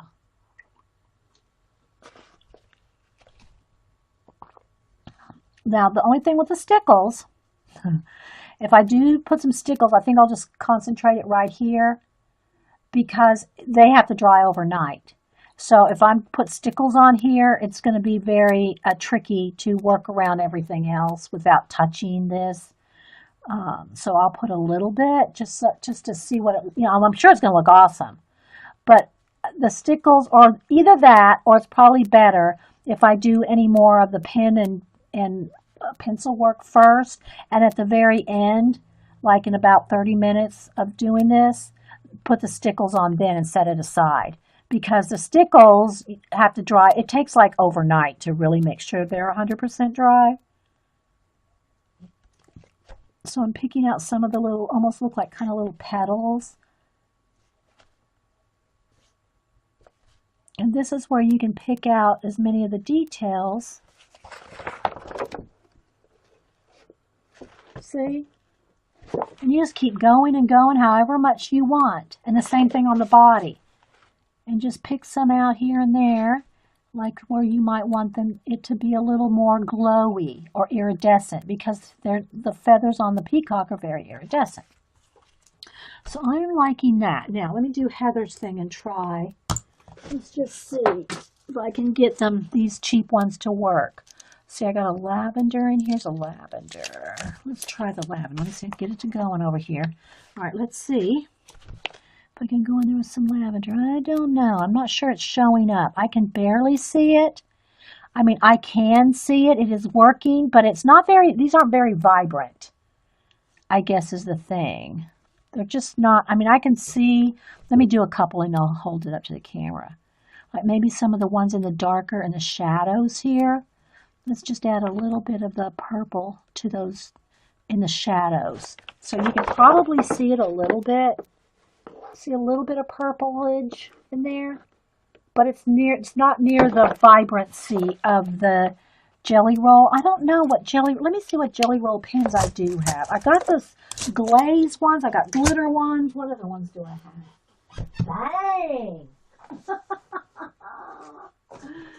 Yes, I have a few different ones. Oh, I do have a couple of the I do have some of the sun, what are they called? Starburst? What are they called? Clear star. I got the pink. Here, we got a pink one, Heather. Let's try that. So these are the Jelly Roll stars, and they're glitter. The clear ones are awesome because if you go over it with clear, I lost a cap somewhere. If you go over it with clear, then whatever's underneath is going to show.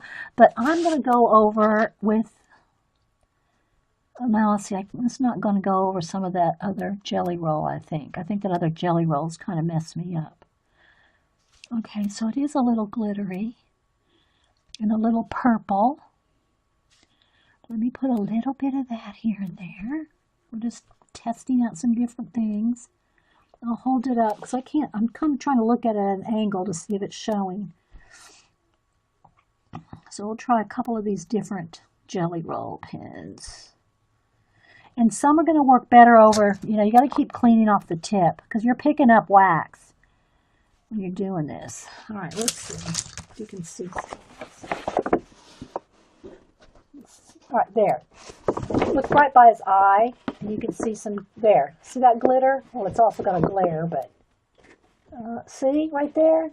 That's the purple. Right there. And it's very subtle. I can see it when I tilt my head side to side. Okay, so that's pretty awesome. So that is the star. And the same thing, they have a blue, they have pink, they have gold, they have silver, and I love the clear because when you put clear on, it'll show the blue. So there's that type of jelly roll. Then the souffles. The souffles are supposed to be like a little puffy. Puff up a little bit. I think they work the best like on black paper. Then you got the glitter ones. the glitter ones, and then I have the glaze. The glaze ones again, I forgot what they do. I forget what the glaze ones do. Glaze, just glaze. Oh, so let's try one of the turquoise ones. Let's see if I can get it started over here. I haven't used these in a while. I'd probably be fighting to get these going, I tell you. I might be fighting to get these going. Yeah, this one's not wanting to go.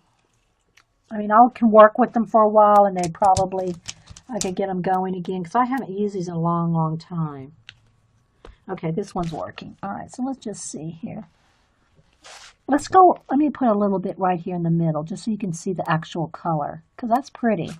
These are the glaze ones, I think. Yeah. So they are like shiny, maybe? Just shiny? Right there. I just don't use a lot of gel pens, as you can tell. But I'm showing you the options. So I'm going to leave that one out because I'll play with that one. And then what was the glitter ones. Let's get the greeny glitter one, because this, will have kind of the same effect as the stickles. Glaze is a glassy looking one. Thank you, Trina. Okay. Let's see what happens with some of the glitter one, if it'll even go over the pencil. I'm trying to see. Let me try it on a dark spot here. It's not really it's working over here on my black paper, but it's really not wanting to go on the wax. You know what I mean, Vern? It's really not wanting to go over the wax. I mean, it is a little. I don't even know if it's going to show up on camera, but it's like fighting me. See, I don't like all that wax. So it's going over some, and some it's like I've got extra waxy areas, but it does look pretty awesome. Let me see if I can get that up here. Okay, let's try right in here so you can kind of see it. Hopefully. Can you see that? Look.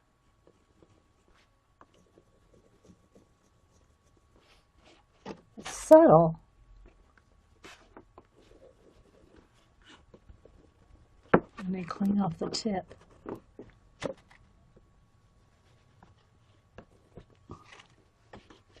See, it's very subtle.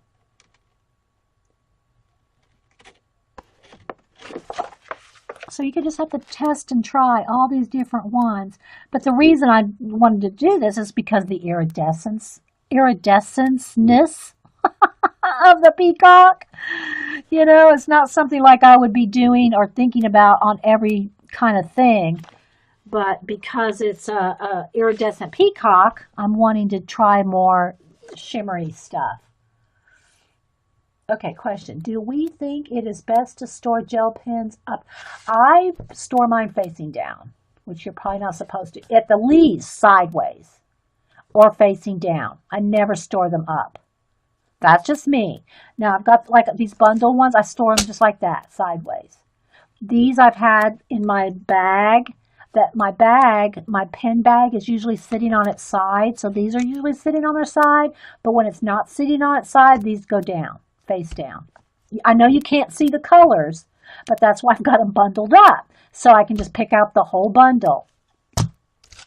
But I'll put all my stuff. Now, I know Copics, I think. I don't have any. I don't do Copics yet. But, I'm not sure. I think they're told to store those on their side, too. I don't have any interference paint, Mac. I do have some of the, I do have some metallics, but I just don't use many of them. But I think it's cool on a color book page like this. But that's a good idea. Okay, let's see what else we got going on here. So yeah, that's some of the different ones.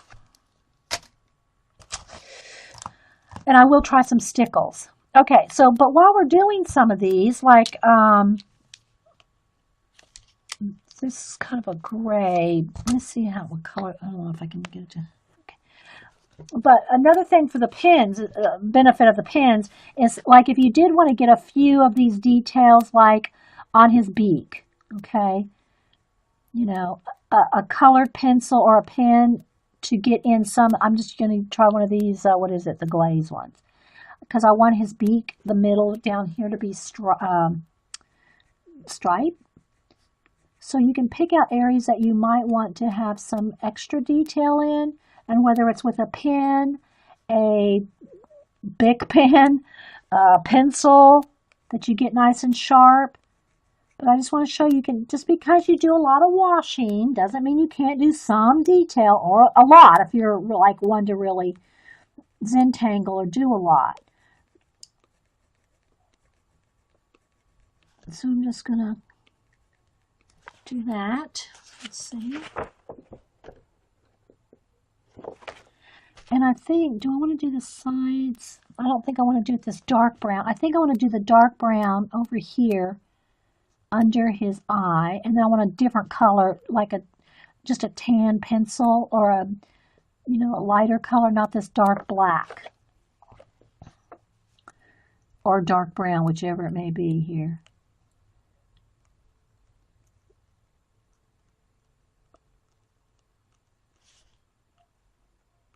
Like that.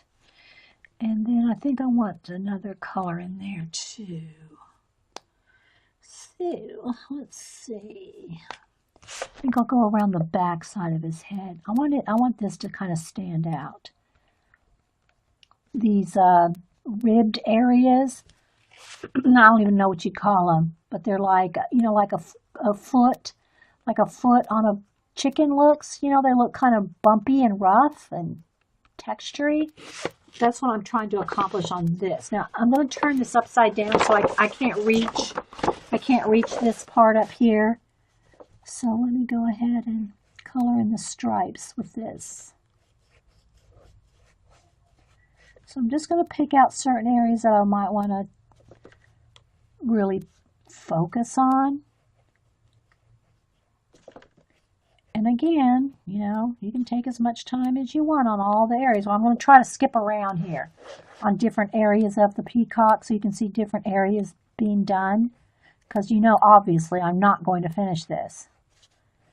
But I want to kind of give you some ideas of what you can do with it. And that's why we're testing out some different gel pens, too. And again, I'll do some stickles before I put this one away. All right.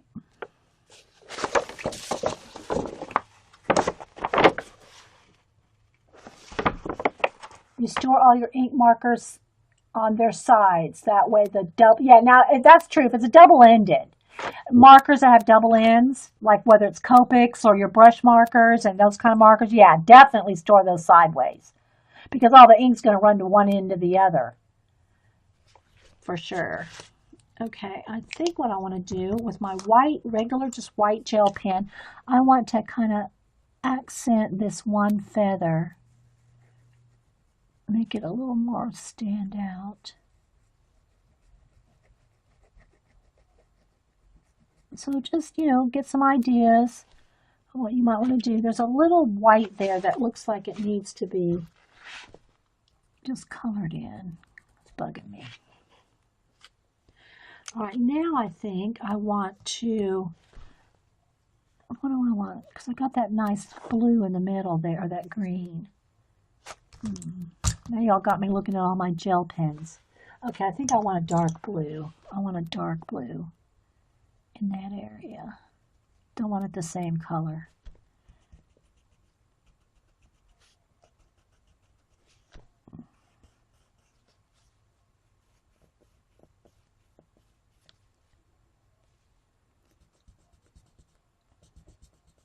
And this glaze is still wet, so I can tell when I accidentally stick my hand on it. That glaze gel pen needs to dry.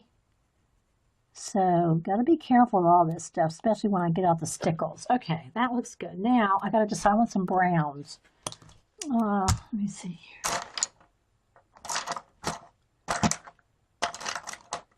A couple shades. I want a dark brown here.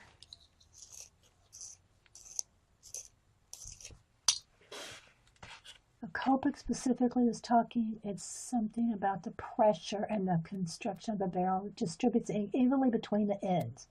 So does it matter if you store them one way or another, Morgan?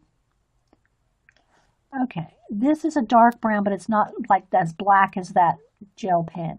So I'm just going to kind of lightly do some stripes. I'm liking all the stripes, so I'm going to accent those.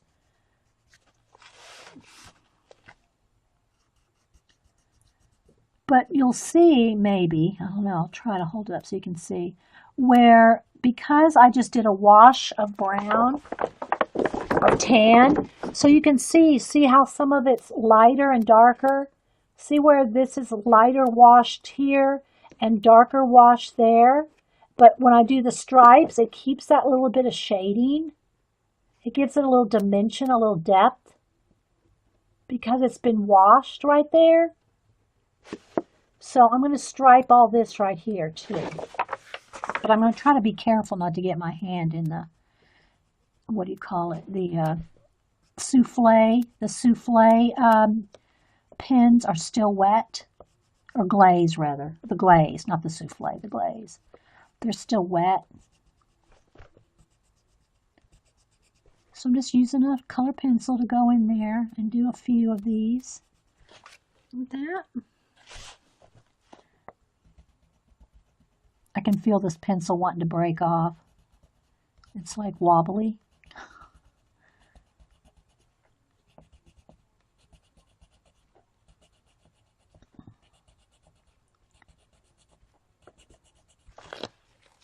Oh, I'm really liking it. Now I'm going to do these stripes, this dark brown, and then these side stripes a different color. So I'm going to just kind of do, it's looking very Egyptian to me. It's starting to look Egyptian. It's the stripes, I know.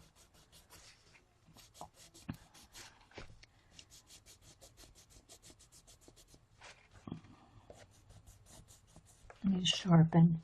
Oh no, I gotta sharpen it. Don't break.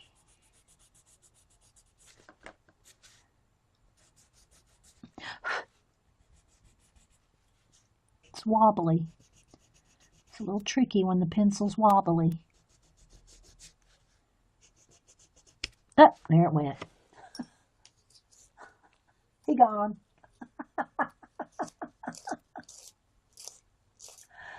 Oh, someone's talking about flying on a plane with what? The Copics? The pressure changes? Oh my gosh.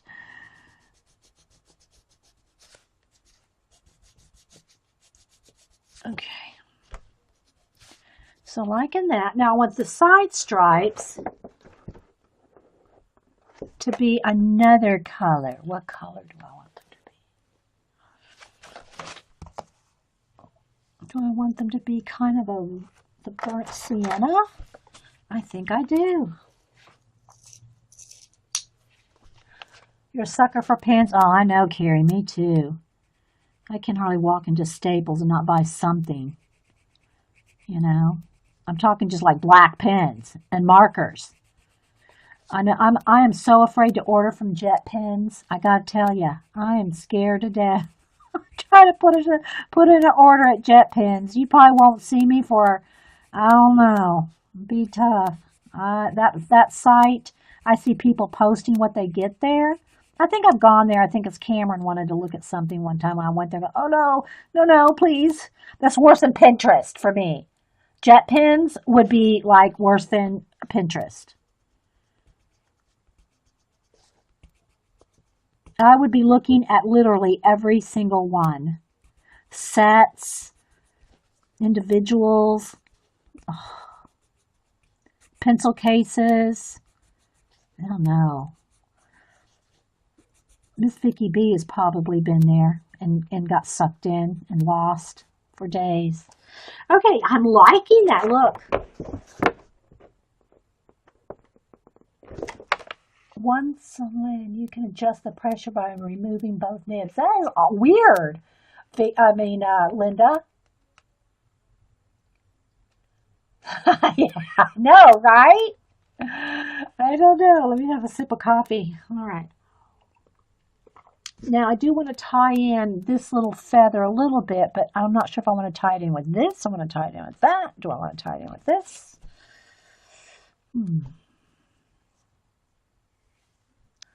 Let me think. I'm going to do something. I'm not liking that white edge. I'm going to want it to be something else, like glittery green. Let's go over that white with glitter. I'm going to glitter that up. Oh, I might lose it though. I don't know. I might get lost. I might have to go around it now with a darker color because I'm going to lose that sharp edge. So I'll have to go around it again with maybe black. That might work. Nope, I don't want that. Don't do it. I'm going to go back over that because it's too much the same as the other one. Okay. Where's my black pen?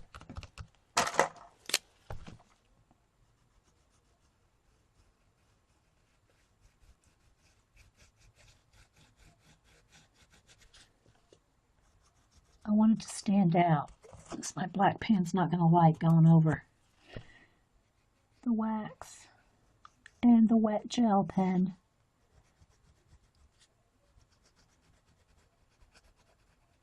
There we go.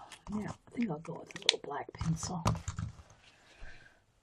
They have a set of pencils that range from 108 to 10B. Oh, sorry. It looked like 108 with my glasses. From 10B to 10H. Now I gotta say, I don't care much for H pencil, especially the real hard ones. Now the Verithins, the color pencils, the Prismacolor Verithins, they're hard lead. But for drawing, I don't get much harder lead than an HB. I just don't enjoy the feel of drawing with hard leads. I have a 9XXB that's by General that you get at Hobby Lobby. Oh my gosh, those things are so dark and black and awesome.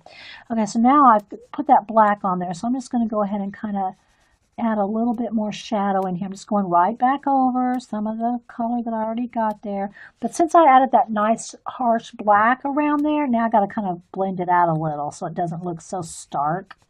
I want it to look like it's part of the face now. So I'm going to try to feather it out just a little. Yeah, I did a pencil show. I did a pencil, I won't say review, but I compared. Let's put it that way. I did a pencil comparison chart. I think it's in my idea notebook. I did it on a Ustream where I took all my just regular pencils, graphite pencils, and charted them out.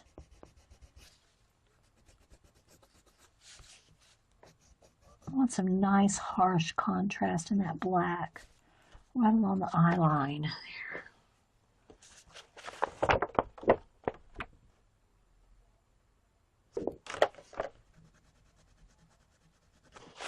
I don't know what I want to do on the inside though.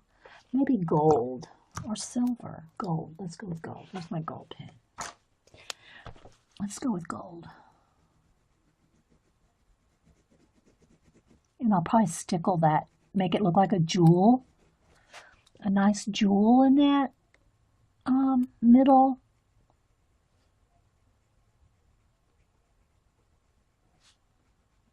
I'll stickle that. Just put clear stickle over that whole area there. It will be awesome.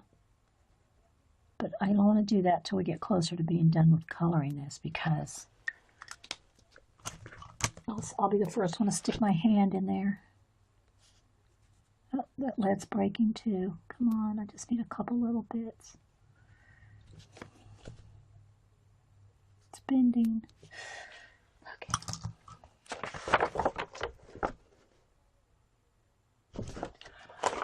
I was amazed at the range. I didn't know how to use that.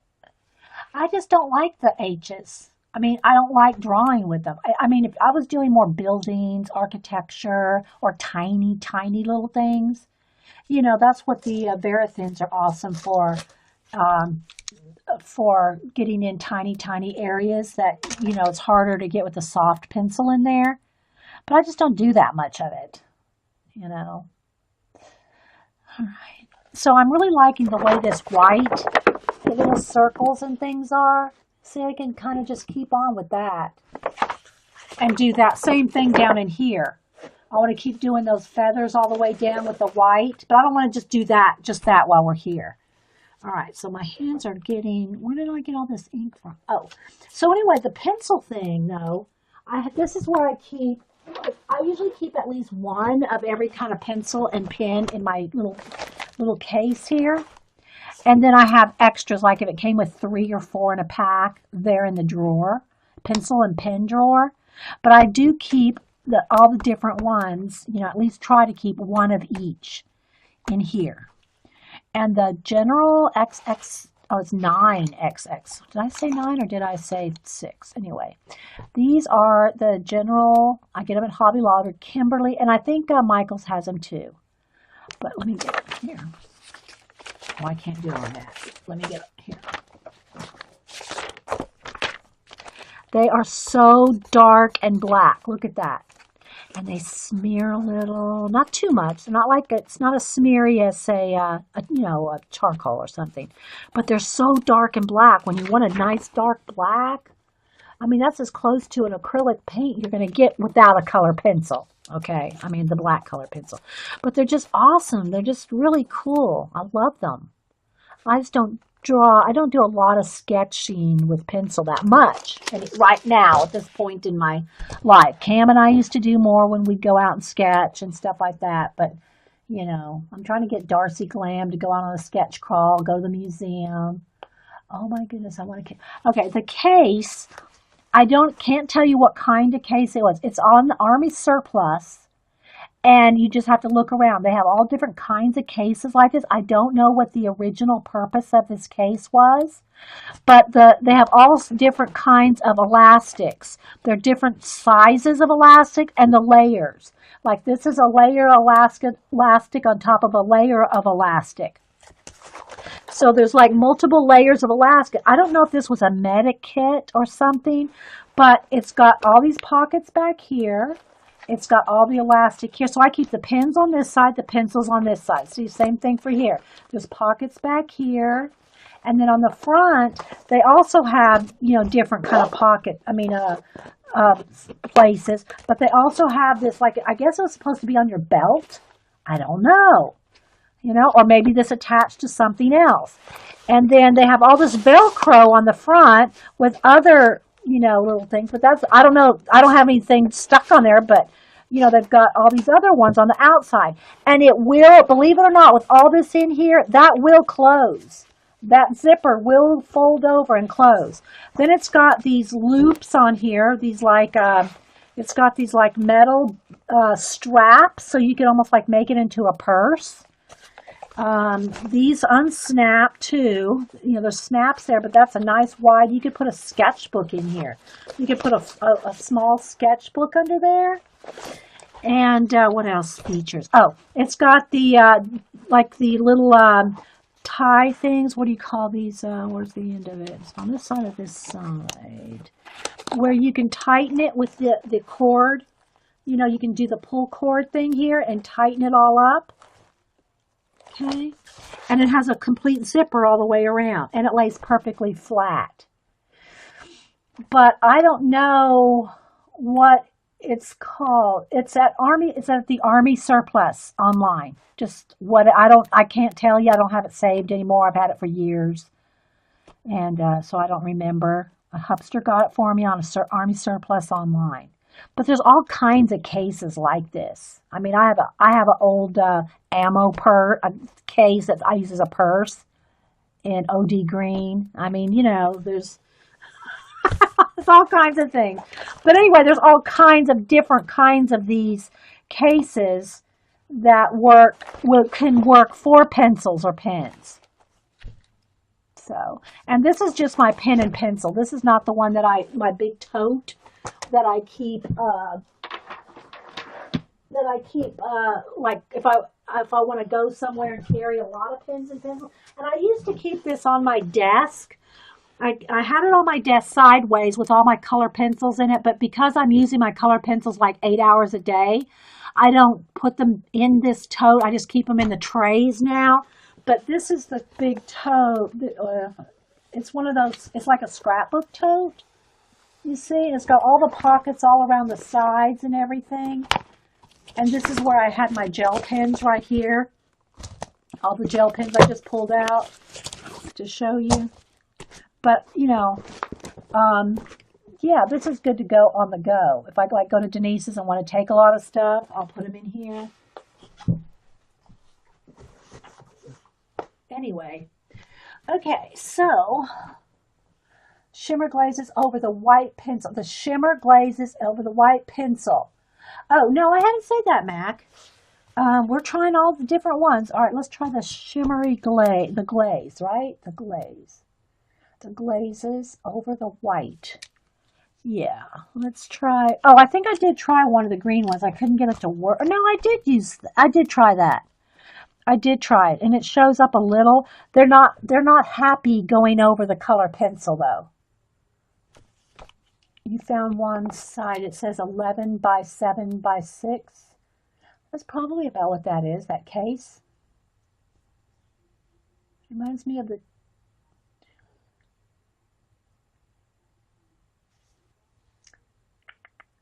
Yeah, I think that the one I got was like $10, $12, $15. I don't really remember. It's been so long. Okay, so I'm liking that, and I do want to put some stickles. Let me just go ahead. I think if I'm careful and not touch that, I'll put. So stickles, I keep my stickles in these. My vacuum cleaner used to have, the vacuum cleaner I have now doesn't have, it has like, it's a self-contained filter thing, but my old vacuum cleaner, you had to replace these long filters.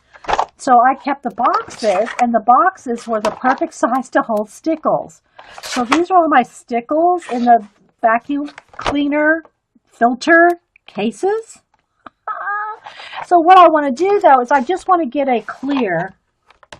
Let's see, do I want, this one's a distress. I don't want that. This one is, what's this one called? Crystal. That's what I want. I don't know how much is left in this one. And then this one is, well, no, I don't know. That one, well, it does have a little bit of a greeny blue tint in it. Let's see if there's anything left, much left. Some of these are close to being empty. This might be one. Yeah, I think this one's pretty empty. Let me try to see if I have another one of those.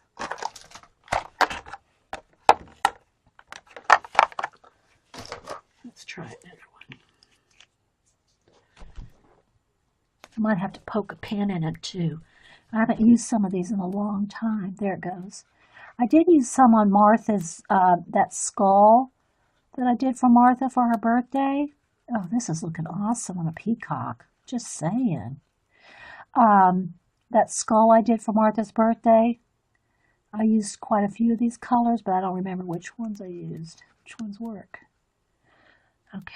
Oh, that looks good. All right, let me kind of set this aside so I can hold it up. I've got a big pile of stuff to put away behind me. Oh, okay. That one, this one is called Diamond. It's the crystal one has no color. The diamond one has little flakes of color, which is perfect for the peacock. Look at those colors. It's got a little bit of blue, a little bit of gold. Can you see? Isn't that awesome? Bye, Mac. Yeah, it is, Vicky. It's a tool pouch, $29.99, 2 different colors. Okay, a tool pouch. Well, I don't think, and I gotta tell you, I didn't pay $29.99 when I bought mine, so they must have got popular. But Suzanne says it's a tool pouch, $29.99, 2 different colors. Is that on the Army Surplus store, Suzanne? Suzanne got researched that. Yeah, I see you found it. But what site? Yeah, I'm liking the glitter on the peacock, right? Now, see, I don't really want to do any stickles on this yet because I'm not done. You know, I want some stickles in here, but not till I'm done with everything else coloring it. I'm not done. I'm not done with the white and the gel and all that. But yeah, I think some stickles are going to look awesome on there. You could probably find something at Walmart. I don't know. Those are Army issued. They're Army issued. You're not going to find Army issue at Walmart. You can find some like knockoffs, I'm sure. But yeah. Or you know, they have different Army surpluses in different cities around the country. You could look. You know, they have all kinds of bags. I mean, there's a bag for everything. There's a bag for everything that you can turn into purses and pen cases and, you know, marker cases. Yeah, that's what I wanted it to be, like a jewel right in the middle. And I'm thinking these two feathers would do the same. Those need to be jeweled up too. Or maybe even the centers. Like the center of every one of these could be a jewel. I'm liking it. Yeah, exactly, Orla.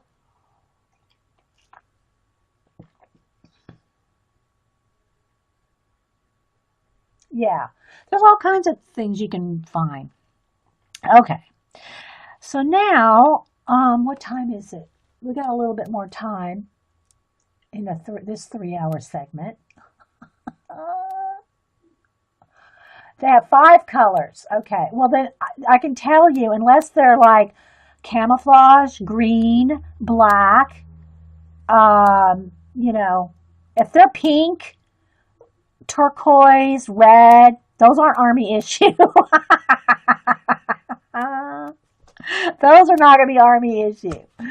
I'm not saying that everything that they sell at Army surplus is Army issue, but those wouldn't be. But not saying that you can, you know, find what you can find. You know, hey. Yeah, I think that needs to be all jeweled up too. Okay, but I think I'm going to do a couple more. What else do y'all want to see on him? I mean, we can do another project. I'm not going to finish this today, obviously. Maybe we should do like one of these feathers. Let's do one, okay? So I got so many pens. See my desk. OMG. Okay, let's see. Let me get the dark blue. Let's do this feather right here. We'll do this one because it's on the right-hand side. I won't be dragging my hand through this wet stickles. They, okay, they are Army colors. Okay. Army. Okay, thanks, Suzanne. Thanks.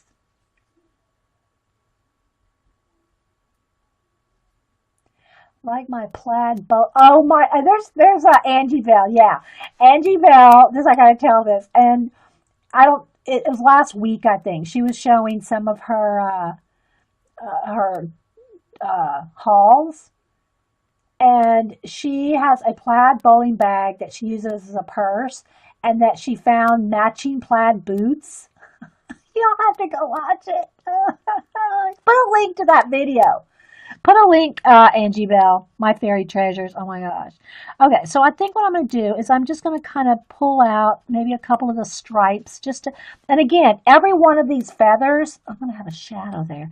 Every one of these feathers has a different design. They all have stripes and dots and Zentangly stuff, but everyone's different. So you can't really color them all. Like I did, I colored a little bit of the same color in every one, but the designs are all going to be different in each one. So I think I'll do a little dark blue one there. And I think I'm going to keep the darkest dark blue pretty much contained in the very centers. And then anything that's coming out, I think I want a little purple in there. Even though there's really not that purple in the actual real, what do you call it, peacock. I'm going to put some purple. Now, the question is, do I want lavender? Or do I want maybe I want a lavender and Because now Heather got me wanting to put some lavender in this baby. I think I'll go with a lavender, and let me go to my darker purples. Or do I want lavender, or do I want I'm almost tempted to go with a magenta. A magenta would really make it pop. Mulberry, is that mulberry? I think I might go with a mulberry or what's this one? I think I want to go with dahlia purple and a darker purple, like a regular purple. And I'll not do the lavender. Okay, so we're going to go with these two. We're going to go with dahlia and what is this one? Just purple? Violet, yeah.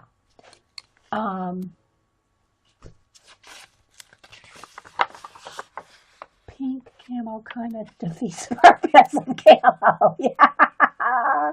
Pink camo was a popular pattern for a while. I think Boo had a backpack or something that was pink camo. Okay, yeah, everyone wants a feather. Okay, so we're going to do this feather. And I'm going to try not to get my hand in that stickles. So in this area here, I'm going to keep the dark blue, the ultramarine blue, wherever it went now. Where is it? Did I put it on this side? Well, anyway, the ultramarine blue.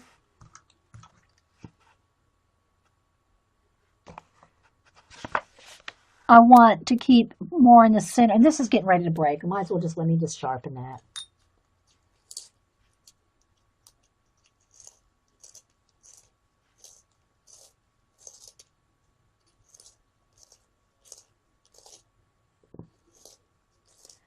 I want to keep that in the centers, the darkest blue right in the middles, like that. And then I think what I'm going to do is get where's my blue gray, this color. No, that's not is that? Oh, maybe. So we'll have a couple shades of blue and then a couple odd colors of purple, like a magenta. So I think what I'm going to do is, I think I want to go like shade around the blue area, okay? So I'm going to keep maybe the bluer areas in the middle. And so again, I'm going to just kind of color around that. And then I'll take a purple and those two colors, the violet and the magenta, and kind of just put a couple of those colors around there. So it'll have like a depth to it right there.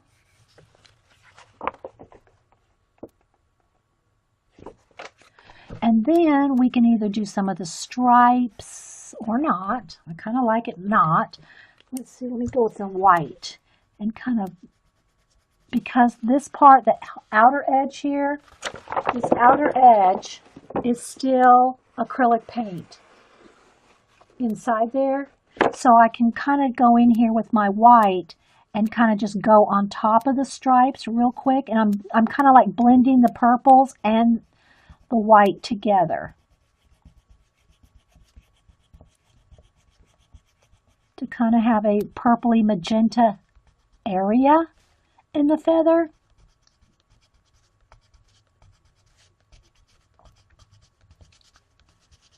And that should do that section, just like that. Unless we want to put some glitter or stickles or something. So you see that purpley area there? I'm liking it. Now I think I'm going to go back with the ultramarine and maybe do a few of the dark. Let's do a few dark circles in there, and then maybe some like white ones.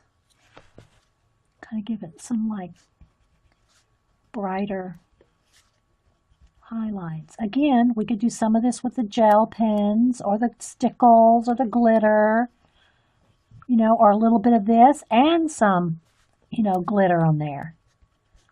You can combine it. There we go. I'm liking. Let's put little stripes in there like that.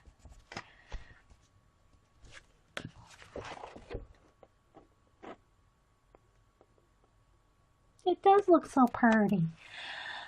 Okay, so then we decide we've got tan here. Oh, and this is a dark here. So let's see. I think I'm going to go with some of around this area here. I am going to go in here with maybe some of the turquoise colors, like right around the edges here.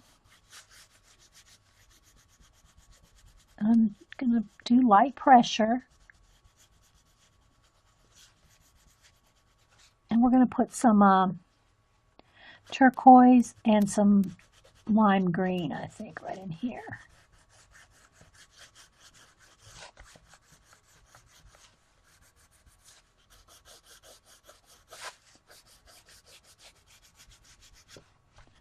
I want to go over that tan area. I want it to kind of blend like that.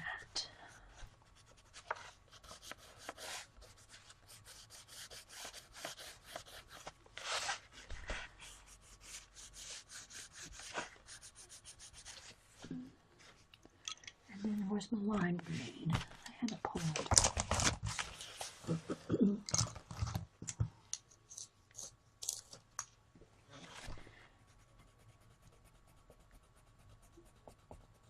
Just kind of blend that.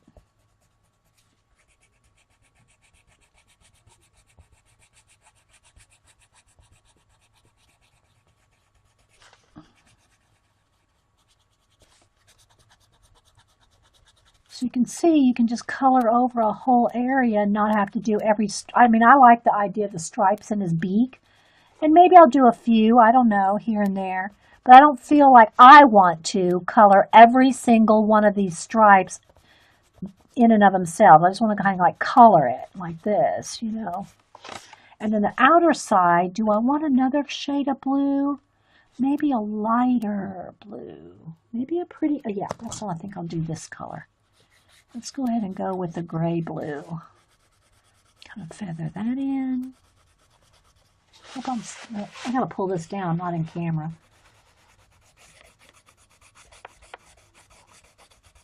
But I just kind of want to show you don't have to do every single little line if you don't want to. Now, some of these I might do more detail inside of here, but totally up to you how much you want to put in.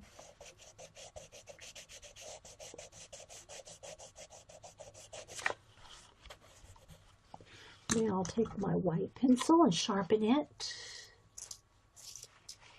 I'll try some of this on your anamorphic. Yes. Yeah, I haven't done any more in my my anamorphic since the last time we did a show. I've really been just doing other, you know, well, I have a lot of other things I've been working on too. So now I'm just going to kind of go along these hot, I think it's showing up, where I'm just kind of, I'm not actually coloring in solid. I'm just kind of hitting the tips with the white.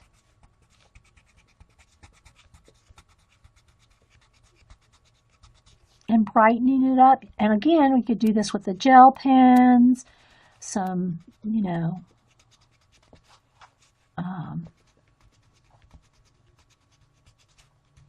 whatever. White gel pen. But because I'm still on the paint, I still have paint there on these edges, the white is going over because that's just paint where I'm putting the white.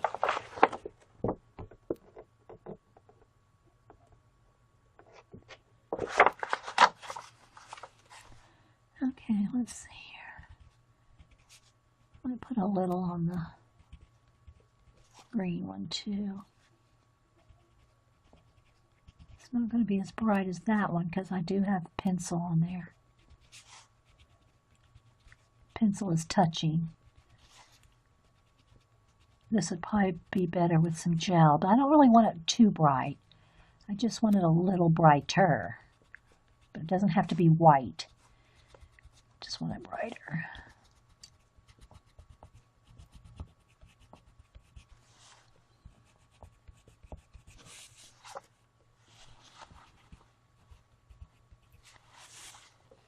Okay, I'm liking that. Now, what do I want to do right in there? Do I want blues? I think I will do a little bit of a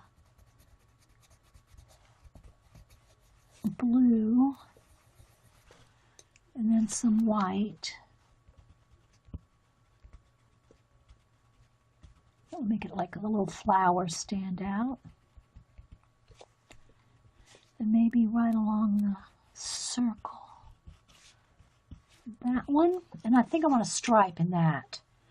So I think I will get the dark blue again and do a, not a stripe, but kind of like a, well, stripe slash checkerboard.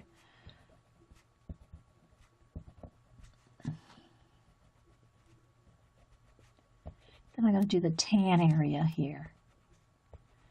Then that feather, other than some stickles, should be done after I do the tan. It's not quite sharp enough right there. All right, now the tan. Just want a medium brown. Somewhere I touched something wet. Gotta be careful. I'll get my hand right in that. So I think I'm going to just kind of go with a medium kind of brown on the tan area.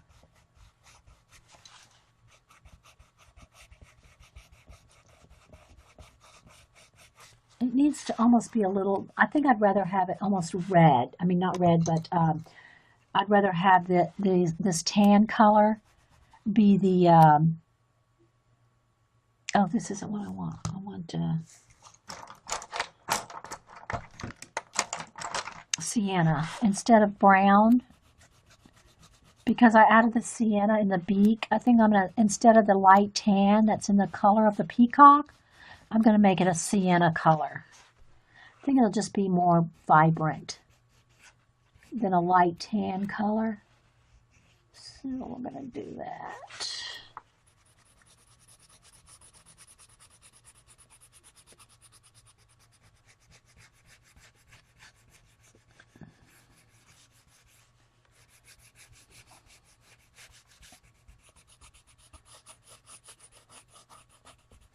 I just think it looks prettier than the kind of washed out tan.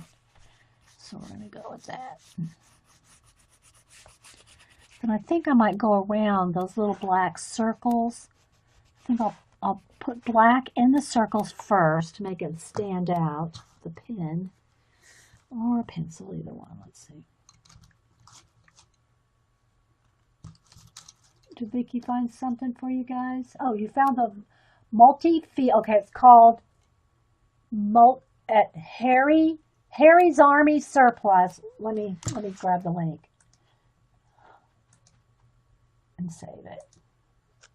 There it is, Vicki. You did find it. Well, both of you, I think you and Suzanne found something similar. So Harry's, okay, now I gotta scroll back.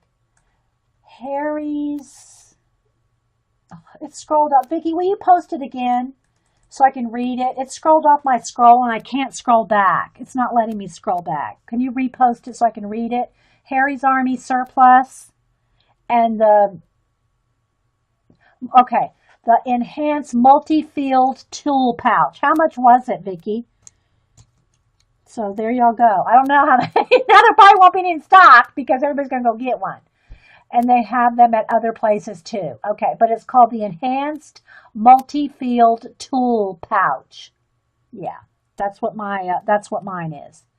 That's what my pencil case is. I know. Okay, so where was I? Oh, yes. Oh, black pencil.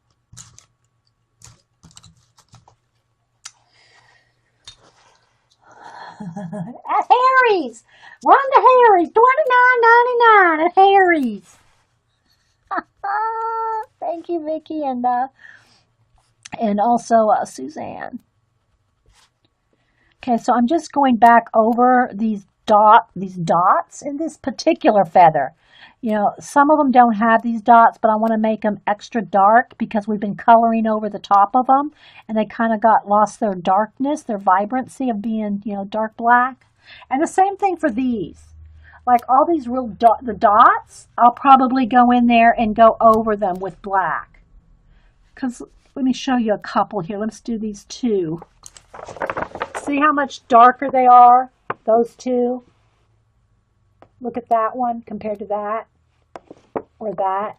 So if you go back over them either with a color pencil or with a black pen, you know, it just will help that contrast and give you something else that pops.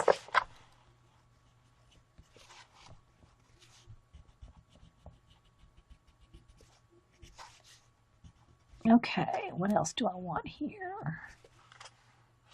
Oh, I wanted to blend out this tan color with a little bit of white. So it doesn't have too much, I want the pencil to be blended out. But I just wanted this sienna color brown in the feathers. I like that sienna better than a tan. See how much vibrant that is? I'm just liking that better than the tan. So I'm just went over it. So, what time is it? Oh, we're gonna probably getting ready to get, probably got about 10 minutes and that's all the time that, unless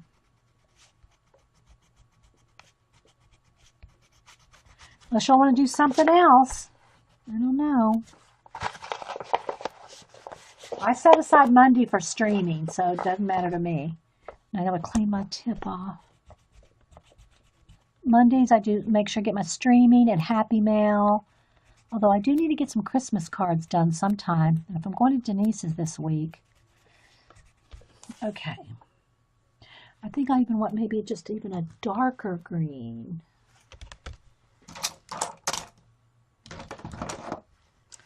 Dark green. Let's see.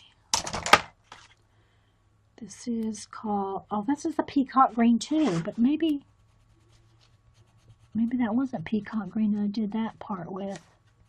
So I'm going to go in there and just get it a little darker.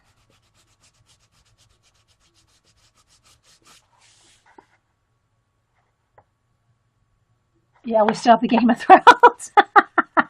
Ah, Gary, you're a bad one. You're a pixie, you are.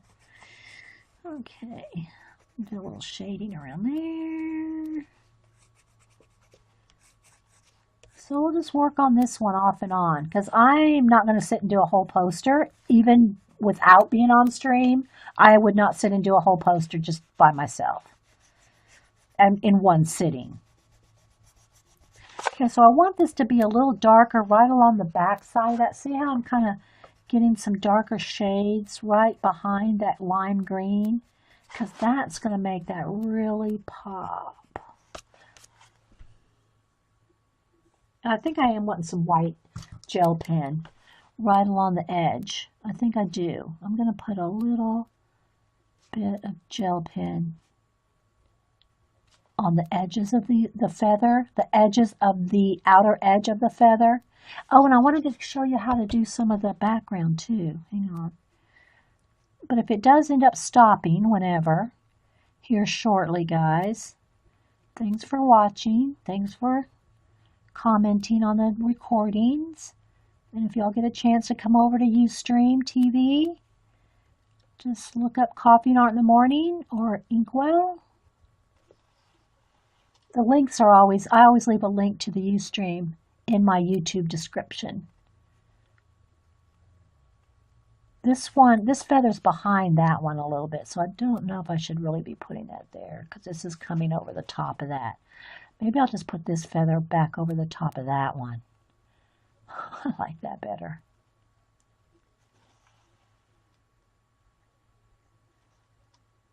You watch me do Christmas cards. Jean, when I say I need to do Christmas cards, I don't mean making them. I mean addressing bot cards, Jean. I don't make cards. Jean, that's what I mean. I mean addressing them. Don't think you want to watch me address Christmas cards. You're so cute, Jean. Jean streams at 4. If anybody, Jean, I guess you're still streaming at 4. If you want to put your link into your YouTube Ustream for 4 o'clock.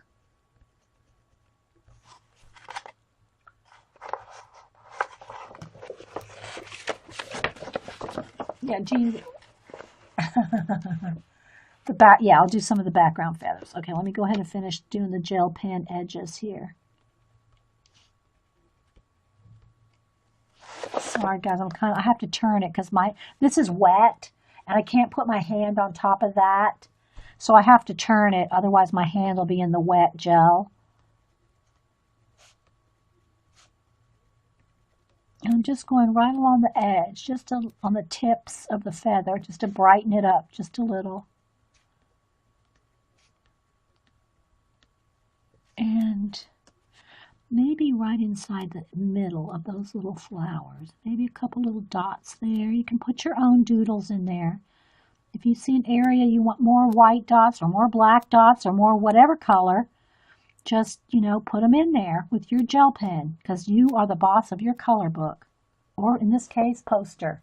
So I'm going to add a little bit more white there, a couple there.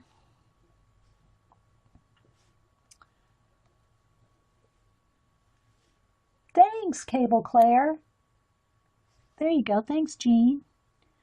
I usually watch Jean until I make the big salad, but I think, Jean, I'm not going to make the big salad today. I think I'm going to take all the salad stuff and go to Denise's tomorrow, and I'll make the big salad at her house. So I don't know what we're going to have tonight if we're not having the big salad, because I have the big salad stuff. Okay, what else? Maybe I want those little areas brighter too. It's hard, you get carried away with these gel pens. You get in there and you get a sparkle or a shine or something. It's like you just want to keep on and on. I do anyway. And then you look back and you got these 2 feathers done and the 20 more to go. And it's like, oh no, I still got 20 more feathers. Okay. I like it. Now, I think I might even want a little white dot in the center of each of those little black dots. Let's do that.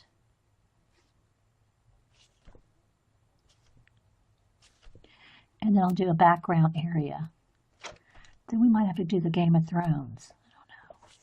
I don't know. Okay.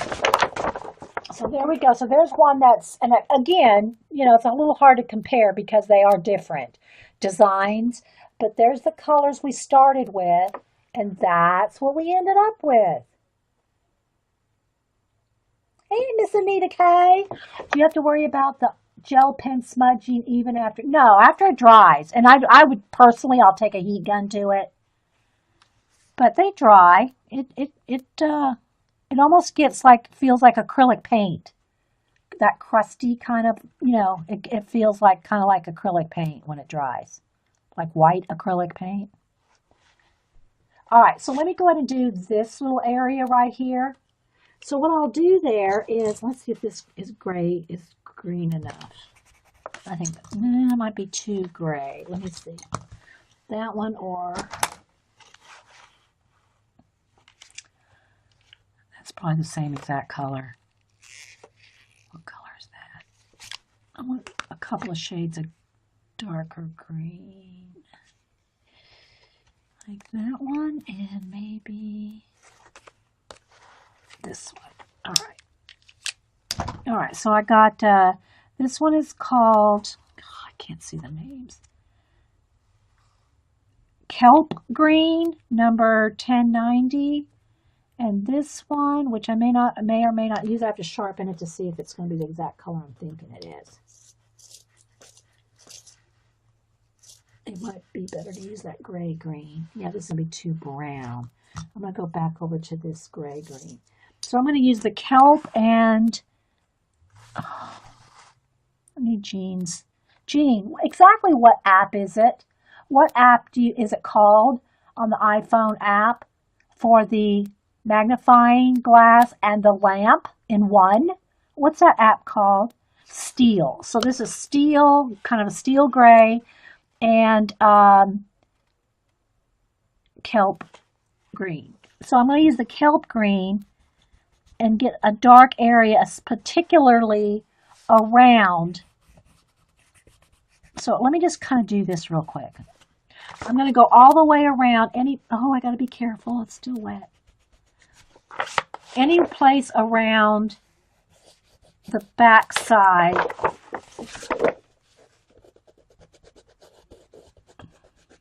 This will kind of be like the shadow all the way around.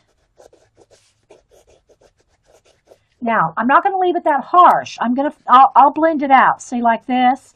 I'm not going to leave it that harsh, but I'm just defining where I want this dark green shadow to be. I don't need to do it around the feathers because I'm going to do this. See how I did the dark green right there? Oh, I stuck my hand in the stickles again.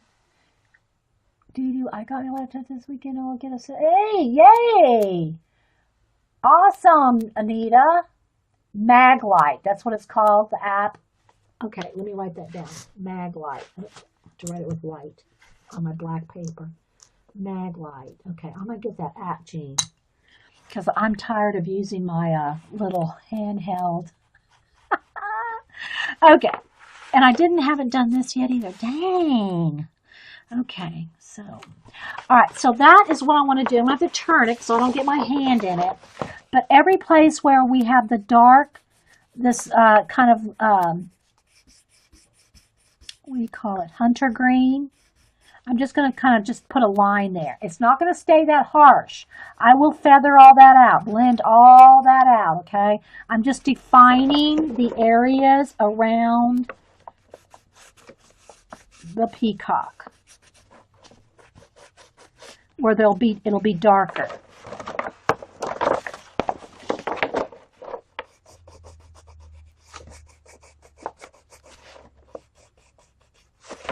Because that will really make his body stand out once all that is there.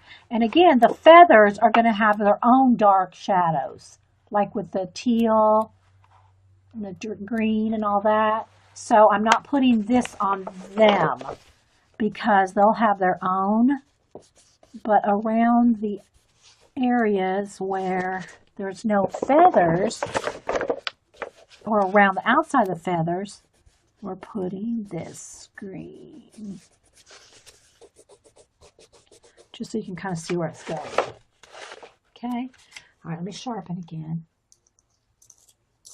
Hey, Jeannie! Comes in handy for reading menus in dark restaurants, too. Jean, you going to dark restaurants? Sassy pants? Okay. So now what I'm going to do is particularly get a little bit of shadow behind each feather. Okay, I'm going to concentrate the darkness of the green around each feather on the outside. And then here's another little feather that just happens to come around this way. It's kind of like, I don't know why it's there kind of thing. But I'm going to concentrate the shadows under the feathers and then start blending it out. So,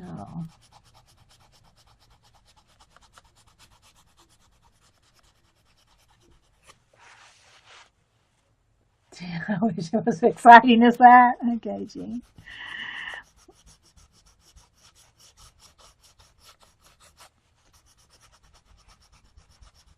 All right, so I like that, and then I'm going to take the steel. That's too brown. When I'm looking at it here, it's not the right thing. I need another kind of green. I need a lighter green. I just need a green. Here we go. This is what I need. What is that one? Kelly green. Yeah, that steel is too gray and shiny. It's almost like might even be a metallic. I don't want any metallic. If I'm going to shine it up, it's going to be with some stickles. Okay, so now I'm just going to kind of blend that in. So you can see it's kind of just blended, and you can just keep adding darker areas. And I'm still seeing the lines.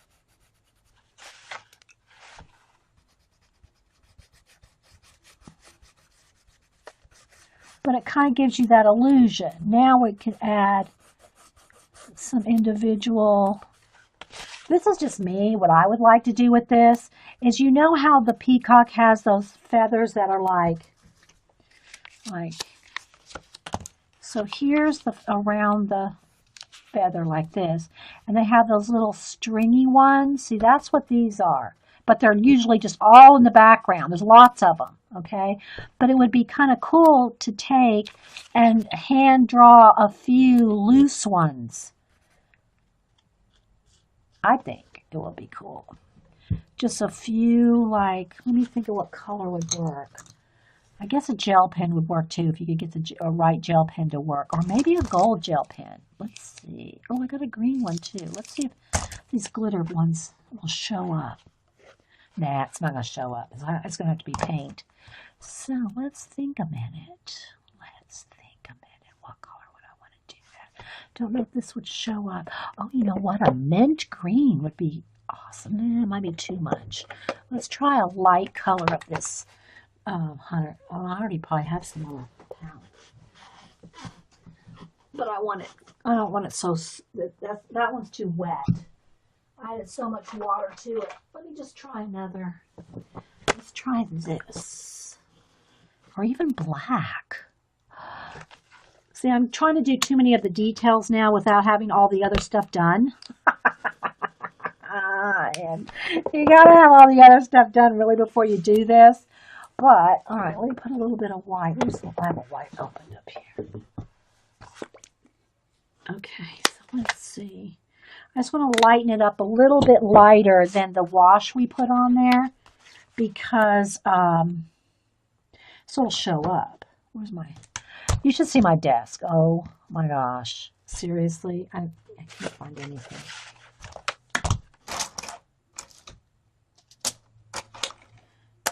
Here it is.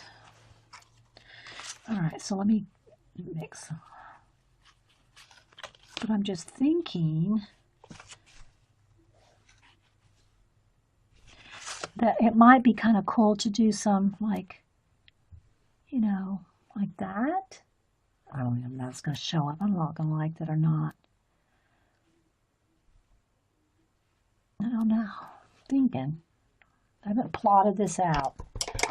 But something like that. Where's my baby wipe?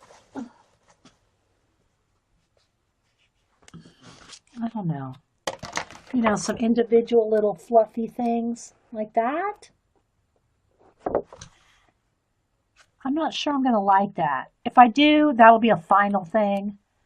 You know, it'll have to be a final thing. Let me try to get a thicker brush. That's not even showing. A little, not quite as thin as a liner. Something not as thin as a liner, but still thin. Here, let's try this brush. I don't know. It's not green enough. But it might be kind of...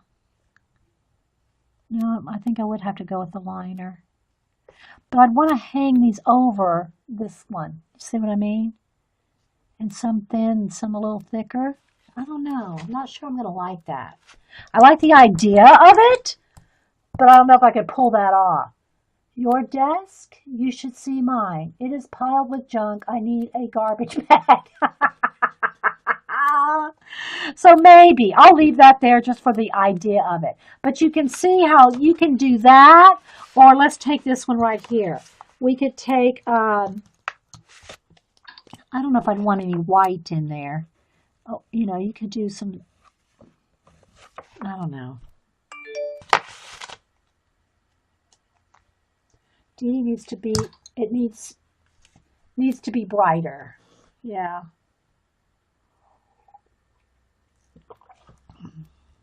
Well, then let's see if we took that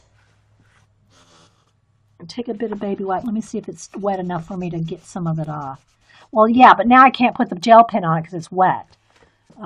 Let's try it right here. I'm just really wanting to see if, you know, some stringy things. Well, I'll have to do it with the liner brush. That's the only way it's going to really show up, is with the liner brush. But in the meantime, see how this is shadowed? Let's see. I'll find something here. See where it's just washes right here compared to this? And you still see the lines. Now, if you want to go over each line with something like a gel pen or even gold. See now, let's see if it's drying. I'm thinking maybe gold would be pretty. Ooh, I think we found it. I think gold is the answer. I think gold might be the answer. Now, it probably won't show up on camera. I'll try to hold it up here in a minute. But I think just, I don't want to stay like right exactly on the black lines. I want it to make it look more fluffy. So I think if we just did random gold like lines, it will have that effect of fluffy little feathers. Let's see. Because if it doesn't work, we can just paint over it. So, but I wanted to shade it first. I wanted the dark green behind him. Okay, just like there's some dark right there behind him. I'll do that all the way around. But let me see if this, just some random gold.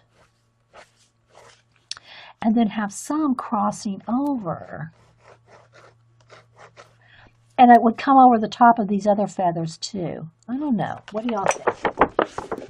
I'm not sure. I don't want it to look stripy, but okay. All right, so the recording's getting ready to stop. So if you've watched this, if you're here in chat, just hang loose. I'll save the recording.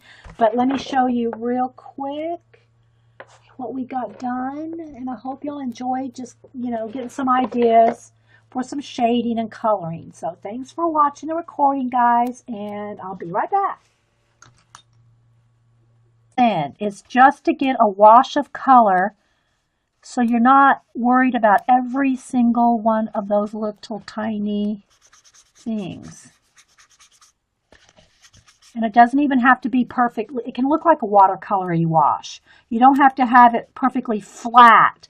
And you can have some areas lighter than others. That makes it even more, works even better, actually, when you go to put your color pencil, because you'll have variations in the shade there. Need a little more water. And I'm just using a little spray bottle here. It's better than dipping your brush in dirty water. It can get your colors muddy. It's just better if you're using making a wash, just to use a spray bottle of pure water.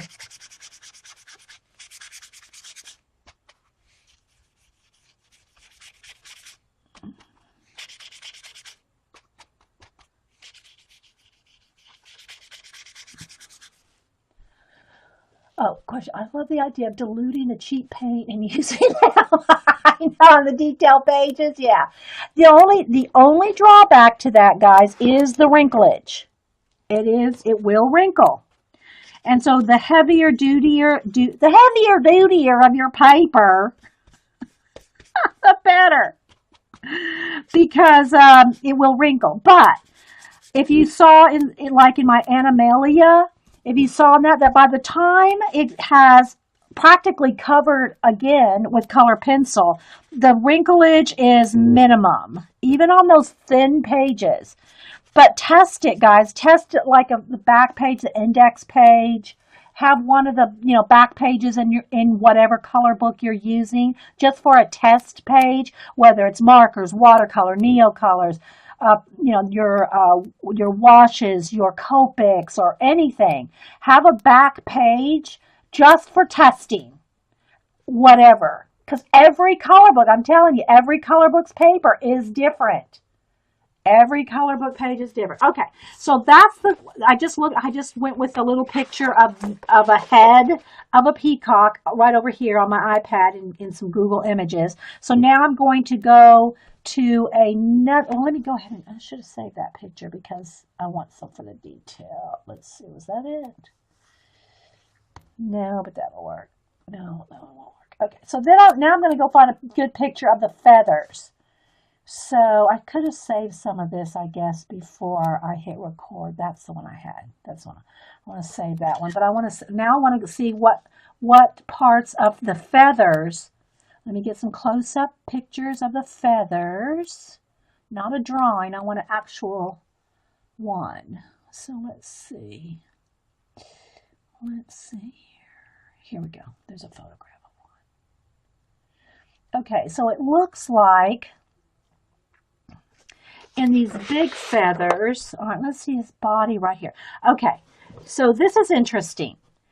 All right, so his body, which is all these small feathers here, is very dark. It's kind of like this color and maybe a little darker. And I'm going to add more blue and shadows and stuff in it. But it goes from this color out to a green. So what I'm going to do is, again, let me mix a little bit more of those two colors together. I'm going to get some lime green out. And we're going to do that. Let me kind of zoom in a little. Yeah. Okay, so I'm going to do this. And let me get another palette here, because the other one's got paint from the orange paint from the this morning. And then I want to have probably a citron green. Let's go with citron. That's yellow green. I think I want citron. Where's my citron? No, that's not it. I might have to go over to the paint card. Yeah, here we go. Okay, so what I want to do now, I'll put some of that out. Again, that's way more than I'm going to need, but, and then let me clean my brush off, water this down.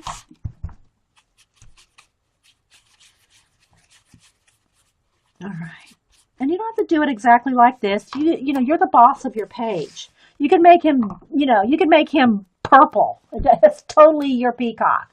But I'm just kind of trying to do the right color, the same colors.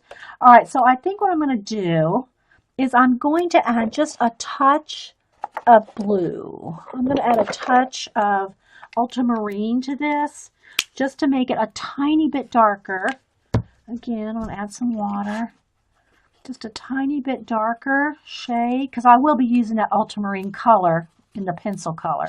So that right along his body, got to wet it down more. A little more water. Right along his body, I'm going to have a little bit darker or a little bit darker. That's all I want to say, just a little bit darker. Now, if you want things to, it's just like watercolor. If you want things to blend when they're wet, you have to have that edge wet so that it's not going to... Okay, welcome back everybody to Coffee and Coloring in the Morning. So what we're going to do now is I've got this Michaels color poster. You see how big it is. It's like 18 by 24. And I'll just move it along as we go or turn it or whatever. I think it will almost even fit under my paint tray thing here. It might almost just slide right under there. Anyway, so it was $3.99 at Michael's. It does not come with any markers. If y'all remember the posters in the past, they came in these big, nice, hard cardboard tubes back 30 years ago. I don't know. I mean, I think they've made them even more recent, but I remember for 30, 40 years ago maybe. And they come with these posters to color with a pack of cheap markers that never lasted long enough to color the whole thing. And back then, there was not like you could just go down and get a pack of markers. I'm saying back then, probably, I'm talking a lot of years ago, guys. I mean, a lot of years ago. You couldn't just go down the store and just buy a pack of markers like you can now. So if you run out of markers, if they would have come with markers, you can just go get another set of cheap markers. Well, you couldn't do that then. And some were velvet. Yes, Carrie, some were velvet. Okay, so what I'm going to do, though, is, and I know my lighting will fade in and out because I do not have light lock on my camera. I know I've said that 1,000 times. But we're going to go ahead and start on this poster. I don't know how far we'll get, and that light is too much in my eyes. Uh-oh, let's knock something else down. I can't have it right in my eyes. I need it bright, but I can't look at it. So we're going to do this. Now, I have no plans, other than I just brought up some images of peacocks just to get some of the color correct. But what I'm going to start with is I'm going to do the acrylic washes. And again, you know what, though, guys? One thing that's going to have to change before I start color penciling. My desk here is very wrinkly and crusty bits. And if I start trying to do color pencil on that, it's going to pick up those. I can feel it through the paper, you know. So I am going to have to find something like here we go. one of my, some kind of, that's even kind of rough. I'm going to have to find something to put under it when I start using the color pencil. So let's see if I have a big pad of paper or something. Ah, here we go. All right.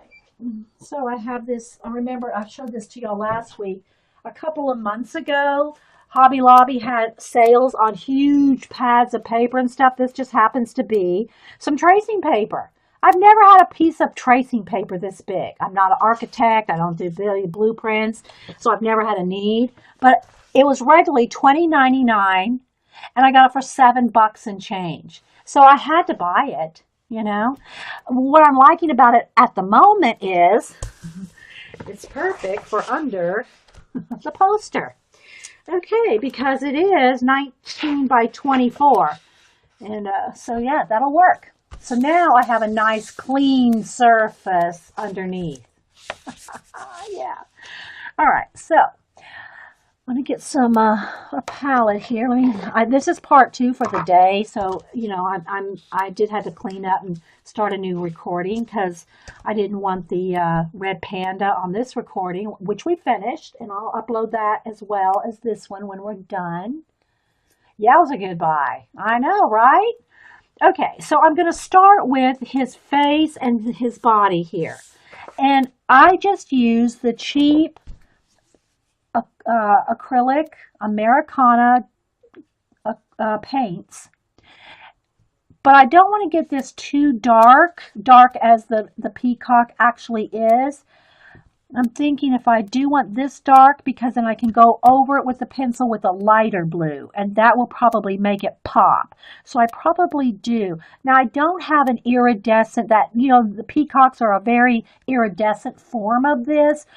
And I think I almost want to add just a tiny bit of green into it too. I might add a little bit of even the bright holly green to make it just a little more tealy, because the other colors are too light. But I want it a little greener than this, and I'm not sure I have the exact shade of green. This one might be better. And I need the brightness. Let me look on my, I don't want to leave that sitting upside down. That would be the pits, wouldn't it? Have it like this and then come back and it's all like everywhere. Let me look on my tray, my cart, my paint cart. Let's see. This one might be good.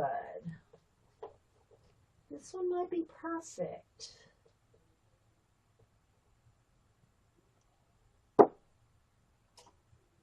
To the touch, it's not dry. And it's also good to turn it over and dry the other side. You'll have a little less wrinklage if you dry both sides.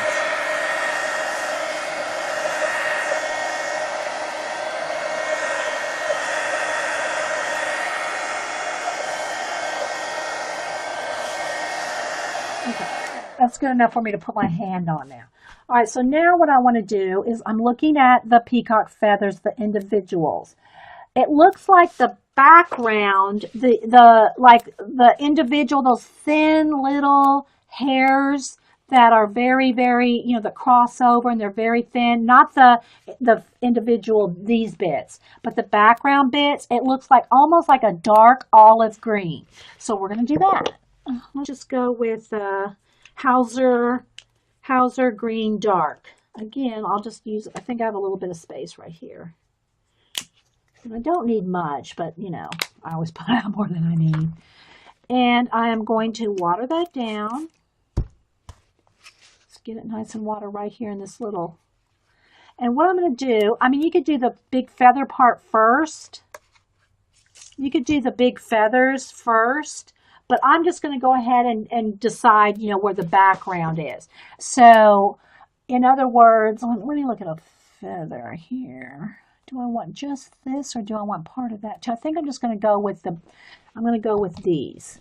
All right, so what I'm going to do is what would we consider the background? And it's going to take me a little while, guys. So just, hang in there.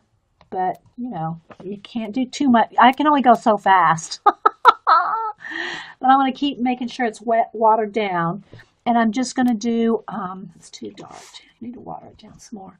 This kind of dark olivey green. That's, if y'all can look up some feathers. I mean, look up a peacock on images and you'll see the part I'm talking about. Now that, yeah, that's part of it too. So I'm just going to do some washing in here. And you can see how some of it's darker than other areas, and that will give it more oomph. Because what I'll do here is where this is very dark, I'll go in here with either a lighter green, olive green, and just wisp some lines in there, and it'll give you essence of peacock feather. Okay. So if you have any questions, put them in caps or just chat or whatever. Hanging and happy. Okay, Trina. But you want to keep it going, especially in the middle. See, if I just let that sit there like that, and I try to bring in, see, it's going to have a harsh line there. So you want to try to, if you're doing these big areas like this, you want to keep it, the edges wet. So you kind of move fast, because again, this is not watercolor paper. You know, it's not like you can do watercolor techniques, you know, with, I'm just keeping my little palette wet here. The same kind of techniques that you can do with real watercolor techniques, you would want real watercolor paper, not just this, you know, cheap paper. Okay, and I do want it kind of dark. I want that because I want that to be a good, nice contrast. So I can still see the lines. I think y'all can too. You can still see the lines, but I want it dark enough to be a contrast to these big feathers.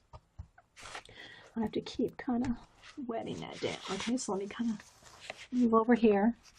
But do be careful when you have these palettes, whatever kind of palette, and you're spritzing water, they fill up with water and they're easily tumped over. I've done it.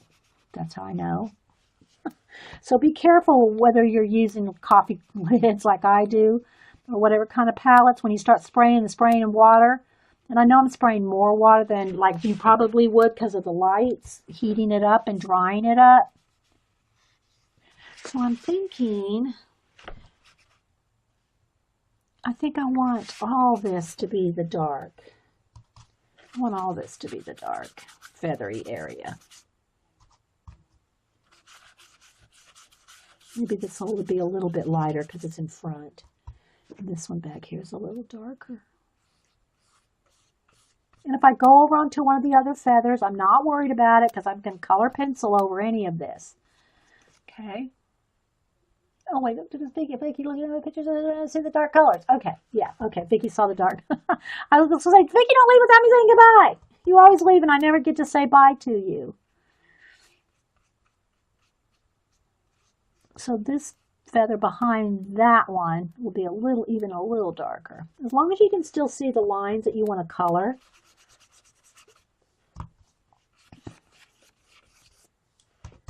So this is all the, have a hard line. So while that's wet, I'm going to pick up some of the green. So basically what I'm going to do is just color the whole thing with these washes. When I say the whole thing, I mean the body feathers. Okay. But you want to keep it moving. See how I'm going to blend it together right there? If I wait till this dries, you can't blend. So I'm kind of trying to hurry a little bit, and this is a big, area. But I want it to blend. So I want to keep that edge wet. So I'm going to just work on it a little bit at a time and keep working my way. Oh, don't get in a hurry now, Dee Dee. All right.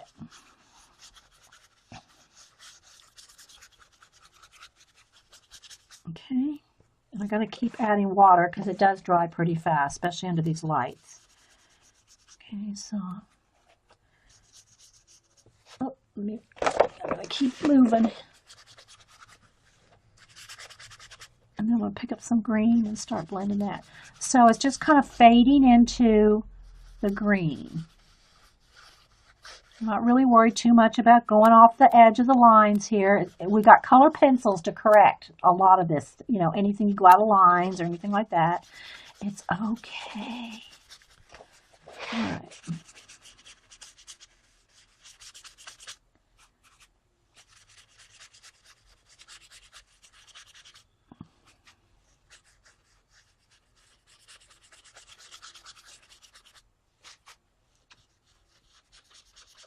Okay, there we go. There's that side.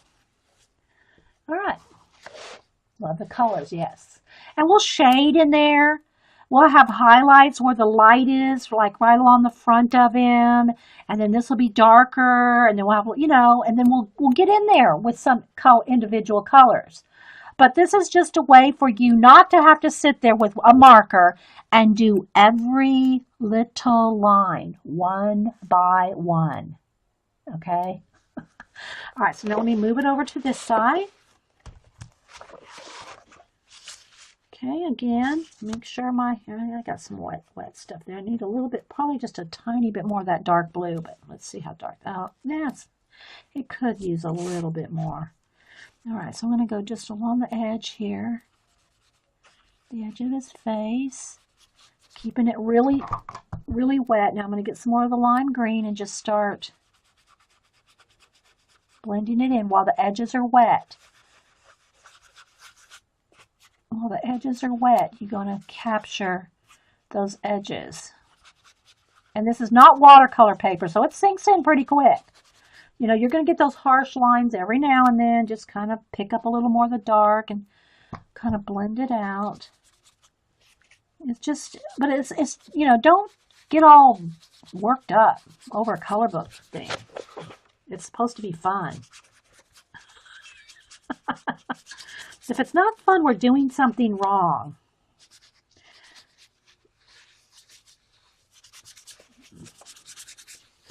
Let me move it up a little here. And also keep it thin enough you still see your lines underneath. But I'm just going back and forth between the green and the blue to kind of keep it blended.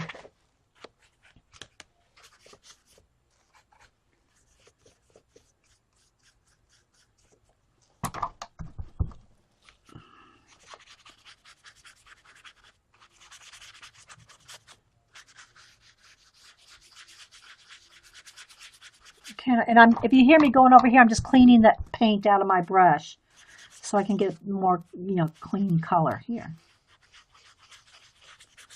All right, so that's good. All right, so we got the base of his body and the body feathers done in. Now again, they almost blend together too much right here, but we're going to separate them with color.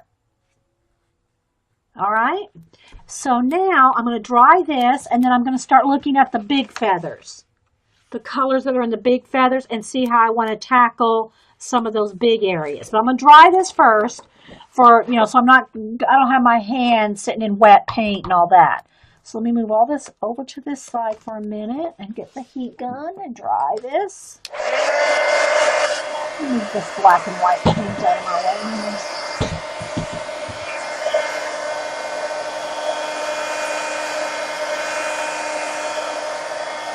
Sandy Stick.